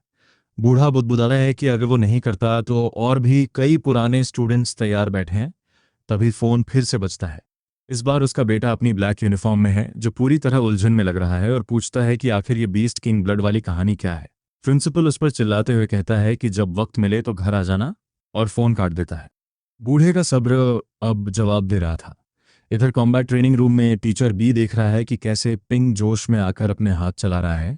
उसकी उंगलियों पर खून के निशान गोल्डन वेन्स की तरह चमक रहे हैं और 10 मीटर दूर एक टेस्टिंग स्टोन पर जोरदार आवाज के साथ वार करते हैं। पिंग पूछता है, क्या एनर्जी को एक्सटर्नलाइज करना ऐसा ही महसूस होता है? जबकि टीचर भी वहां हैरानी से अपना मुंह खोले खड़ा है। वो लड़का जिसे एनर्जी यूज करना तक नहीं आता था, अब सीधे 2000 के पावर लेवल के साथ लॉन्ग रेंज अटैक्स कर रहा था। ये एक आम स्पिरिट एंट्री रैंक से 3 गुना ज्यादा था, जिसे देखकर पिंग पूछता है कि क्या वो एक नेचुरल बॉर्न जीनियस है। टीचर डी का मुंह चिढ़ से टेढ़ा हो जाता है और वो सोचता है कि पिंग को ये ट्रिक सीखने में आखिर कितना वक्त लगा होगा। उसका मन तो उसे थप्पड़ मारने का कर रहा था, लेकिन एक वाइज मेंटर की इमेज बनाए रखने के लिए वो अपना गला साफ करता है और पिंग से कहता है कि उसकी उम्र के हिसाब से उसकी स्पीड ठीक है, लेकिन वो अभी भी एक असली मास्टर या प्रिंसिपल बेटे के मुकाबले काफी पीछे है, जिसने ये सब खुद ही सीख लिया था। पिंग की आंखें चमक उठती हैं और वो उसकी बातों में आकर और मेहनत करने का वादा करता है। फिर वो कहता है कि उसने कहीं पढ़ा था कि एनर्जी के कलर्स उसके एट्रीब्यूट से जुड़े होते हैं। वो गौर करता है कि येलो का मतलब अर्थ और रेड का मतलब फायर होता है, तो क्या उसकी अपनी पावर फायर बेस्ड है? टीचर भी चिढ़कर अपना चेहरा मलता है और कहता है कि ये फायर बिल्कुल नहीं है, ये गहरा ब्लड रेड रंग है। वो उसे समझाता है कि इसका फायर से कोई लेना देना नहीं है, जिससे पिंक सोच में पड़ जाता है कि आखिर उसकी असली पावर है क्या। पिंक मजाक में कहता है कि सिर्फ इसलिए कि उसने बहुत सारा गोल्डन ब्लड पिया है, इसका मतलब ये नहीं कि ये कोई ब्लड एट्रीब्यूट है, खासकर तब जब टेक्स्ट बुक्स में इसका कोई जिक्र तक नहीं है। टीचर बी मानता है कि उसे भी ये समझ नहीं आ रहा और वो सुझाव देता है कि शायद अकेडमी में कोई इसके बारे में जानता हो। वो दोनों आधा दिन ट्रेनिंग में बिताते हैं। आखिर तक पिंग ने स्पिरिट मिरर गाइडेंस और पावर क्लॉ पर महारत हासिल कर ली थी, जिससे वो खून के रंग वाले पंजे बना सकता था जो बैटल आर्मर की तरह दिखते थे। इनका इस्तेमाल मेले अटैक्स या प्रोजेक्टाइल्स की तरह किया जा सकता था। हालांकि पिंग को ये टेक्निक थोड़ी डरावनी लग रही थी, पर वो उस पर ज़्यादा ध्यान नहीं देता। वो मून वैनिशिंग डॉग की एबिलिटीज़ का जिक्र भी नहीं करता, क्योंकि उनका ओरिजिन समझाना नामुमकिन होता। उसे पूरा भरोसा था कि एक बार जब वो आयरन टेल ईगल्स क्लॉ सीख लेगा तो अपनी बाकी शक्तियों का पता बाद में लगा ही लेगा। पेट में चूहे कूदते देख वो टीचर बी को अलविदा कहता है और अपनी क्लास में लौटता है, जहां उसे सवालों से घेर लिया जाता है। इस बकबक से परेशान होकर वो धमकी देता है कि अगर सब चुप नहीं हुए तो वो छत से कूद जाएगा। इसी बीच बाहर पसीने से तरबतर लिज़िमो उसे देख रहा है। जियो भी उसे बड़े गौर से देखता है। उसे यकीन हो चुका है कि पिंग अब तक बस playing the pig to eat the tiger वाली चाल चल रहा था। वो खुद से वादा करता है कि स्पिरिट मिरर कुछ भी नहीं है और वो 20 दिनों में उसे पकड़ लेगा और अपने दुश्मन को हरा देगा। वो गुस्से और एक्साइटमेंट के बीच सोचता है कि एक बार जब वो ताकतवर हो जाएगा तो पिंग के पास मुकाबले से मना करने का कोई बहाना नहीं होगा। उसे लगता है कि एक निष्पक्ष जीत ही सब कुछ ठीक कर देगी। स्कूल के बाद पिंग पूछताछ से बचने के लिए वहां से तेजी से निकल जाता है। उसे अभी भी एक काम निपटाना था। उसे प्राइमरी स्कूल में अपने छोटे भाइयों के लिए पिक्चर बुक्स लेनी थी, इसलिए वो अंधेरा होते ही बाहर निकल पड़ता है। जब वो घर के लिए निकलता है तब तक रात के 8 बज चुके थे। पहले वो इतनी देर तक बाहर रहने की हिम्मत नहीं करता था, लेकिन अब अपने स्पिरिट मिरर के साथ वो काफ़ी निडर महसूस कर रहा था। जैसे ही वो अपना बैकपैक कंधे पर डालता है, अचानक अपने माथे पर हाथ मारता है। उसे एहसास होता है कि अपनी नई कल्टीवेशन के साथ वो अपनी एनर्जी पैरों में डाल सकता है। उसे लगता है कि अब एक छोटी दीवार फांदना उसके लिए बच्चों का खेल होगा। वो अपनी हथेलियों पर थूक कर उन्हें रगड़ता है और एक दृढ़ मुस्कान के साथ तैयार होता है। अपने पैरों के चारों ओर एनर्जी घूमती देख उसे एक अजीब सा रोमांच महसूस होता है। ये सच में काम कर रहा था और वो ऊपर की ओर छलांग लगाने के लिए तैयार होता है। वो जमीन से किसी कैनन बॉल की तरह निकलता है और सीधा आंगन की दीवार के अंदर उतरता है। ये कामयाबी थी और उसे अपनी ये नई पावर काफी मजेदार लगती है। वो दबे पांव अपने कमरे की तरफ बढ़ने लगता है। तभी याओ यूजिन के खांसने की आवाज उसे रोक देती है और वो अपने प्यारे बेटे से पूछती है कि उसे क्या लगता है वो कहाँ जा रहा है। वो ऊपर देखता है तो उसकी माँ हमेशा की तरह दयालु लग रही थी, हालांकि उसकी आंखें लाल थीं, जिससे साफ था कि वो अभी रोई थी। जब वो अजीब ढंग से उनसे पूछता है कि क्या उन्होंने खाना खा लिया, तो यूजिंग आंसुओं के बीच हंस देती है और अपने समझदार बेटे को देखकर अपनी भावनाओं को रोक नहीं पाती। वो पूछती है कि क्या वो सच में ठीक हो गया है, और पिंग बेफिक्र होने का नाटक करते हुए हाँ कहता है और पूछता है कि क्या प्रिंसिपल ने उन्हें पहले ही बता दिया है। वो उसे प्यार से चपत लगाती है और उसे नटखट कहती है कि उसने उन्हें पहले क्यों नहीं बताया। अगर पुराने प्रिंसिपल का फ़ोन नहीं आता तो पता नहीं वो कब तक इस राज को छुपाए रखता। वो एक शरारती हंसी हंसता है और समझाता है कि उसे डर था कि कहीं ये कोई झूठी उम्मीद ना हो, पर अब सब कुछ ठीक होने वाला है। वो उनसे कहता है कि अब परिवार को इतनी जद्दोजहद नहीं करनी पड़ेगी। फिर वो बताता है कि वो एक कॉस्मेटिक शॉप के पास से गुजरा था और उनके लिए एक नई क्रीम लेकर आया है जैसे वो अपने बैग से छोटी बोतल निकालता है, यूजिन का गला भर आता है। वो रोना चाहती थी, लेकिन उसके खातिर खुद को रोक लेती है। सच तो ये था कि उसका बेटा ज़रूरत से ज़्यादा समझदार था, भले ही वो पैसे खर्च करने के मामले में थोड़ा आड़ा तिरछा क्यों ना हो। जब माँ बेटा आंगन में बातें कर रहे थे, उसके पिता जंग वॉनली खामोशी से सिगरेट पी रहे थे और उस खुशनुमा माहौल को महसूस कर रहे थे जो पिंक के ठीक होने से आया था। अब वो एक नॉर्मल फैमिली की तरह जी सकते थे। हालांकि वैनली अचानक शमशान घाट क्रेमेटोरियम की तरफ एक हल्की चिंता भरी नज़र डालता है और सावधानी से पिंक से पूछता है कि अब ठीक होने के बाद उसके आगे के क्या प्लान्स हैं। वो बड़ी संभल कर बात कर रहा था, जैसे किसी दुखती रग को छूने से डर रहा हो। पिंक तुरंत समझ जाता है कि उसके पिता उनके परिवार के क्रेमेटोरियम डायरेक्टर के वंशज होने वाले स्टेटस के बारे में सोच रहे हैं। इस समाज में उनके जैसे बैकग्राउंड वाले लोगों के लिए कॉलेज एंट्रेंस एग्जाम्स काफ़ी मुश्किल थे, क्योंकि कुछ पुरानी परंपराएं चली आ रही थीं। वहाँ एक अनलिखा नियम था कि एक बार जब आप ये जॉब ले लेते तो आपको 3 पीढ़ियों तक सेवा करनी पड़ती थी, क्योंकि बहुत कम लोग अपनी मर्जी से इस रूह को थका देने वाले पेशे को चुनते थे। इस काम में हमेशा स्पिरिचुअल पोल्यूशन का खतरा रहता था, जिससे लोग इस काम से प्यार और नफरत दोनों करते थे। पक्की कमाई के लिए प्यार और पाबंदियों के लिए नफरत, यह आने वाली पीढ़ियों पर एक गहरा साया डालता था। अपनी खुशी में वैनली पल भर के लिए भूल गया था कि उसके बेटे का भविष्य इस कड़वे सच से बंधा है। जब हर कोई एक सुनहरे भविष्य के सपने देख रहा था, उन्होंने अनजाने में अपनी सामाजिक स्थिति को नज़रअंदाज कर दिया था, जब तक कि पिंग ने अपने पिता से साफ साफ नहीं पूछ लिया कि उनका मतलब क्या है। वैनले हिचकिचाते हुए सुझाव देता है कि वो अपना काम जारी रख सकता है और अपनी जान पहचान का इस्तेमाल करके पिंग को किसी एकेडमी में डलवा सकता है, अगर ज़रूरत पड़ी तो एंट्रेंस एग्जाम्स के बिना भी। अपने पिता को परेशान नहीं देख पाने के कारण पिंग एक चौड़ी मुस्कान देता है और कहता है कि उसे किसी भी बात से कोई फर्क नहीं पड़ता। हालांकि याओ यूजिन को एक अपराध बोध महसूस होता है। उसे लगता है कि यह नाइंसाफी है कि आखिरकार ठीक होने के बाद भी उसका बेटा नॉर्मल तरीके से स्कूल नहीं जा सकता। वो अपनी किस्मत को कोसती है कि उनकी वजह से पिंग पीछे रह रहा है। वो सुझाव देती है कि उन्हें पुराने प्रिंसिपल से सलाह लेनी चाहिए, और वैनली की आंखें चमक उठती हैं, क्योंकि ये एक बेहतरीन आइडिया था। वो तुरंत फोन की तरफ दौड़ता है। हालांकि जैसे ही वो हालात समझाता है, पुराना प्रिंसिपल उसे फोन पर ही डांटने लगता है और वॉनली को उसकी छोटी सोच के लिए नालायक कहता है। प्रिंसिपल चिल्लाता है कि उसे सालों पहले ही वॉनली को पीट पीट कर सीधा कर देना चाहिए था, और कहता है कि बाप का दिशाहीन होना एक बात है, लेकिन पिंग को बर्बाद करना दूसरी। वो उसे चेतावनी देता है कि वो पिंग को नीचे खींचने के बारे में सोचे भी ना, और उसे याद दिलाता है कि क्रेमेटोरियम में काम करना भी 13 शहरों के लिए एक ज़रूरी सेवा है। वो उन अनलिखे नियमों को महज बकवास करार देता है, जिसे कोई भी खुलेआम लागू करने की हिम्मत नहीं करता, और वानली से कहता है कि उसे ऐसी फालतू बातों की फिक्र करने की ज़रूरत नहीं है। प्रिंसिपल जोर देकर कहता है कि उसके पास लड़के के लिए अपने प्लान्स हैं। फिर वानली को बदमाश कहकर यूजिन से बात कराने को कहता है। अपने पति की फ़ोन पर क्लास लगते देख यूजिन घबराते हुए रिसीवर थामती है। उसका सिर डांट सुनने के इंतजार में झुका हुआ है। वो दबी आवाज़ में पूछती है कि क्या उसके टीचर ठीक हैं, और वो बिल्कुल वैसी ही लग रही थी जैसे कोई प्राइमरी स्कूल की स्टूडेंट गलती करते पकड़ी गई हो। पिंग यह नज़ारा देख अपनी हंसी नहीं रोक पाता। इधर प्रिंसिपल का लहजा काफ़ी नरम हो जाता है और वो मजाक में कहता है कि वो भी चिढ़कर मरा नहीं है। वो उसे पिंग के भविष्य की चिंता न करने को कहता है और समझाता है कि उसने उसके सीनियर फेलो स्टूडेंट के जरिए पहले ही कुछ इंतजाम कर लिया है। प्लान यह था कि लड़का फ्रंट लाइन्स पर आर्मी ज्वाइन करेगा और आखिर में एकेडमी के लिए मिलिट्री रिकमेंडेशन हासिल करेगा, जो कि एक मजबूत और इज्जतदार रास्ता था। वो वादा करता है कि जब तक वो जिंदा है, पिंग का भविष्य बर्बाद नहीं होगा, और वो उसकी सीनियर सिस्टर से बात करके सब कुछ फाइनलाइज कर देगा। यूजिन की आंखों में आंसू आ जाते हैं, लेकिन प्रिंसिपल उसे डांटते हुए कहता है कि वो रोना बंद करे, क्योंकि उसे बुढ़ापे में भावुक लोग पसंद नहीं है। वो वैसा ही करती है और अपने आंसू रोक लेती है। उनकी लंबी बातचीत चलती है जब तक सब कुछ तय नहीं हो जाता। जैसे ही फोन कटता है, पूरा परिवार मुस्कुरा उठता है और यूजिन प्यार से पिंग का सिर सहलाते हुए उसे याद दिलाती है कि इंसान को हमेशा साफ ज़मीर के साथ जीना चाहिए। वो उससे कहती है कि उसकी यह ज़िंदगी नानचिंग के लोगों का तोहफा है, और चाहे जो हो जाए उसे हमेशा यह एहसान याद रखना चाहिए। पिंग सहमति में मजबूती से सिर हिलाता है। ये देखकर कि लड़का अब पूरी तरह ठीक है।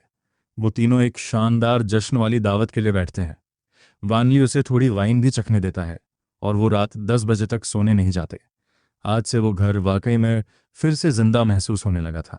पिंग बिस्तर पर लेटा हुआ थोड़ा हल्का महसूस कर रहा था, और हालांकि उसने उस दिन कोई मॉन्स्टर मीट नहीं खाया था, पर अजीब बात थी कि उसे अपनी वो पुरानी भूख महसूस नहीं हो रही थी। उसे लगा कि उसने हाल ही में इतना कुछ खा लिया है कि एक वक्त का खाना ना खाने से कोई फर्क नहीं पड़ता। बिल्कुल वैसे ही जैसे एक स्टेबल सोसाइटी में रहने वाले लोग बिना किसी परेशानी के एक वक्त का खाना छोड़ सकते हैं।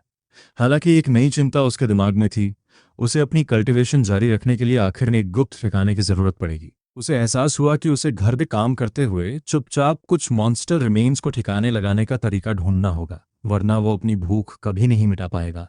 इन्हीं उलझे हुए ख्यालों के साथ उसकी आंख लग जाती है और अपने सपनों में वो खुद को फिर से थाउजेंड बुद्धा माउंटेन टेम्पल में पाता है। वहां लाइब्रेरी को छोड़कर सब कुछ ढह चुका था, जो अभी भी शान से खड़ी थी।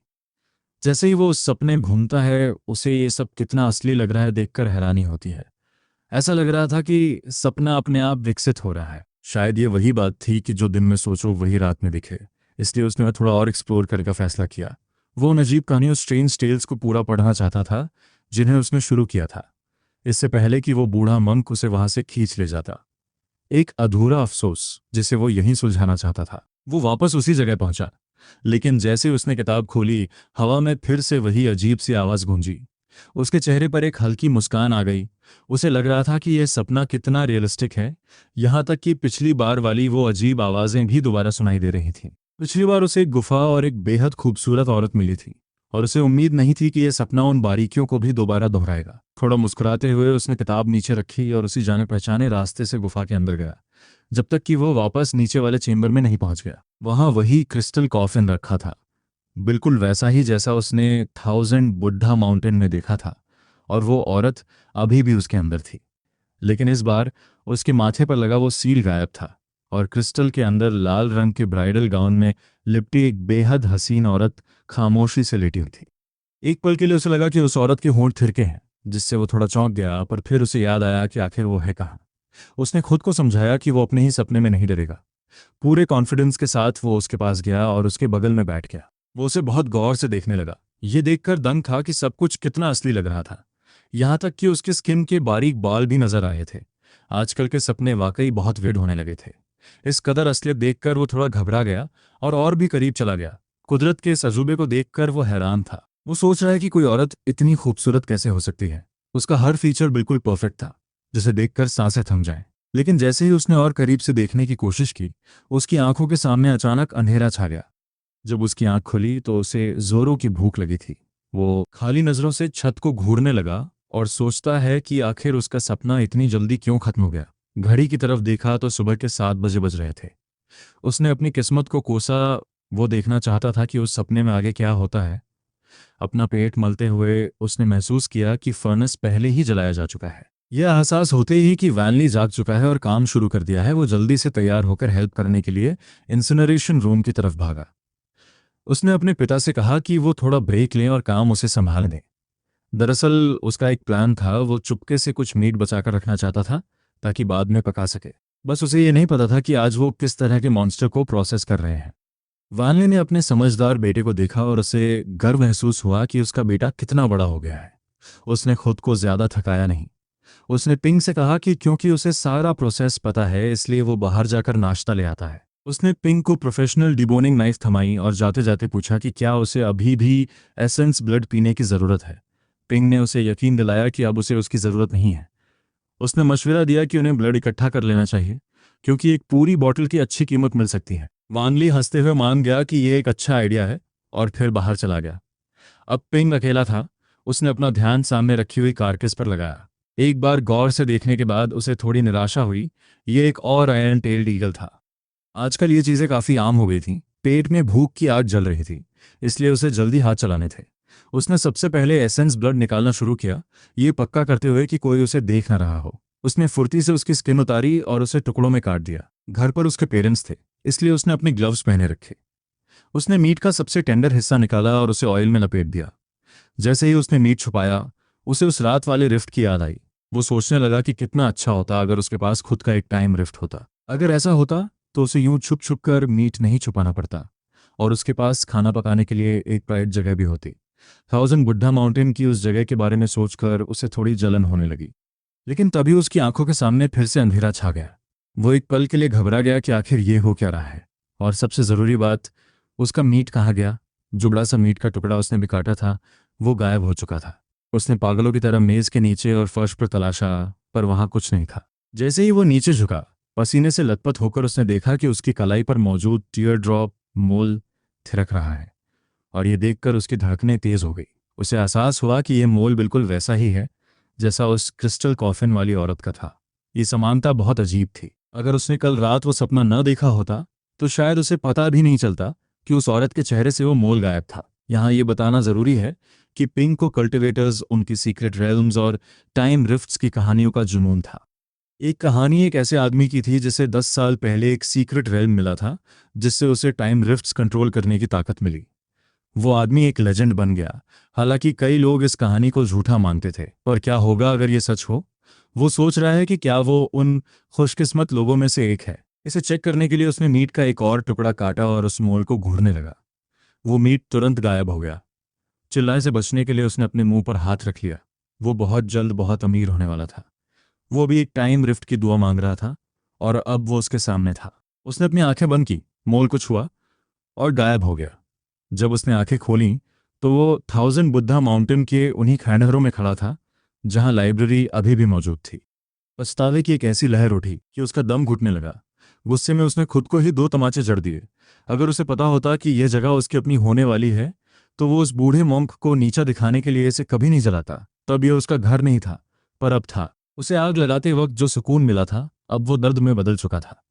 वो रोना चाहता था, ये सोचकर कि ये सारी बिल्डिंग्स कायदे से उसकी थीं। एक ठंडी आह भरते हुए उसने अपने दिल को शांत किया। उसने खुद को समझाया कि जो किस्मत में है वो होकर रहेगा, और अगर ज़रूरत पड़ी तो वो सब कुछ दोबारा शुरू से बनेगा। उसका दिल उस थिरकते हुए मोल की लय में धड़क रहा था। लाइब्रेरी की तरफ देखते हुए उसे एक अजीब और अनजाना सा डर महसूस हुआ। कल रात का सपना बहुत ज़्यादा असली था। अगर वो ना होता तो उसे कभी इस मोल के राज का पता नहीं चलता। इसका मतलब था कि वो सपना नहीं था। वो सोचता है कि उस औरत ने उसे जांग लैंग क्यों पुकारा, जो कि एक बहुत ही अजीब नाम था। कुछ समझ न आने पर उसने फैसला किया कि फिलहाल लाइब्रेरी से दूर रहना ही बेहतर है। उसे बस खाना पकाने के लिए एक जगह चाहिए थी।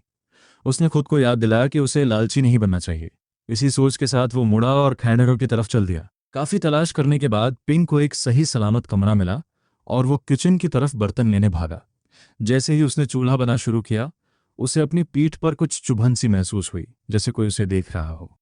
उसने पीछे मुड़कर देखा तो एक बुद्धा स्टैचू उसे घूर रहा था। थाउजेंड बुद्धा माउंटेन खंडहर बन चुका था, फिर भी ये पत्थर की मूर्ति तैनात थी। चिढ़कर उसने 5 ब्लड लाइन्स के साथ हमला किया और मूर्ति को गिरा दिया। तब जाकर उसे उस खामोशी में सुकून मिला। कुछ ही देर में चूल्हा तैयार था और उसने उसके अंदर आयरन पेल्ड ईगल का मीट डाल दिया ताकि एक लजीज स्ट्यू पक सके। वो सोच रहा था कि अब तक कोई मॉन्स्टर्स नजर क्यों नहीं आए, पर भूख इतनी ज्यादा थी कि उसने जांच पड़ताल करने के बजाय खाना पकाने पर ध्यान दिया। भरपेट खाना खाने के बाद उसे बहुत राहत महसूस हुई और उसने नोटिस किया कि उसकी शार्प क्लॉ टेक्निक अब काफ़ी मजबूत लग रही थी। उसकी कलाई मूवमेंट्स और भी सटीक हो गई थी।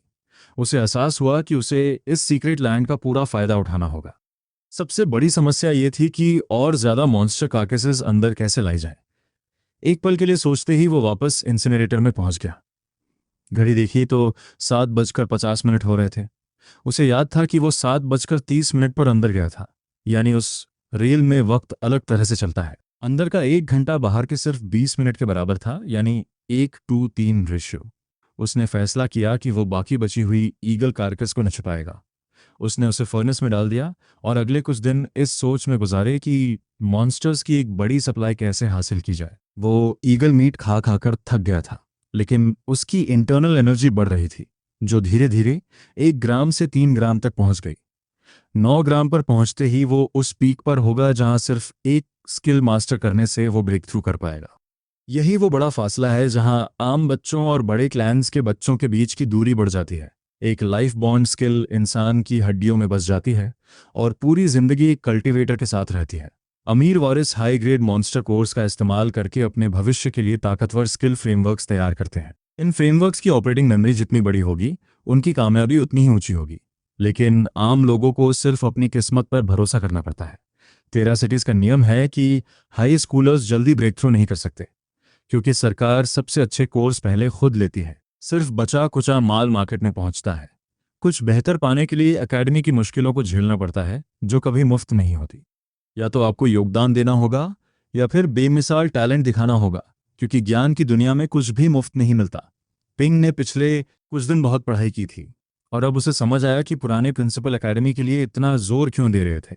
बाहर रिसोर्सेज का नामो निशान नहीं था और बिना रिसोर्सेज के बड़े से बड़ा टैलेंट भी बेकार है। सबसे अच्छे मौके सिर्फ उनके पास या मिलिट्री के पास होते हैं। हालांकि मिलिट्री में घुसना लगभग नामुमकिन है। अपना दिमाग शांत करते हुए उसने उस टेम्पोरल रिफ्ट के बारे में सोचा और उसे हेवन स्वॉलोइंग सीक्रेट रेल्म नाम देने का फैसला किया। 1 से 3 का टाइम रेशियो बहुत सारी संभावनाएं दे रहा था। उसने खुद को याद दिलाया कि वो आम लोगों जैसा नहीं है जिन्हें सालों प्रैक्टिस करनी पड़ती है। उसे स्किल्स मास्टर करने में दशकों नहीं बिताने थे। जब तक उसके पास मॉन्स्टर कार्कसेस हैं वो बस खाकर अपनी इंटरनल एनर्जी और ताकत बढ़ा सकता था। उसकी आंखें चमक उठी जब उसे हेलेन स्वॉलोइंग सीक्रेट रेल्म का एक और इस्तेमाल समझ आया, जो पहले से कहीं ज्यादा बड़ा था। वो खुद में ही मुस्कुराया। अगर ये आइडिया काम कर गया तो जिंदगी वाकई बहुत मजेदार होने वाली है। इधर जहां पिंक काफी खुश था, वहीं पुराने प्रिंसिपल बिल्कुल भी खुश नहीं थे। वो फोन पर चिल्ला रहे थे, जूनियो, अगर तुम ये छोटी सी बात भी नहीं संभाल सकते तो तुम्हारे होने का क्या फ़ायदा। वो लड़का सिर्फ मेरा ग्रैंड डिसाइपल नहीं है, वो तुम्हारी जूनियर सिस्टर का बच्चा है। ऐसा क्यों है कि बाकी सबको आसान रास्ता मिलता है? सब एकेडमी एग्जाम से पहले इज्जत कमाने के लिए सुरक्षित रास्तों पर टहल रहे हैं, जबकि हमारे बच्चे को असली खतरों का सामना करना पड़ रहा है।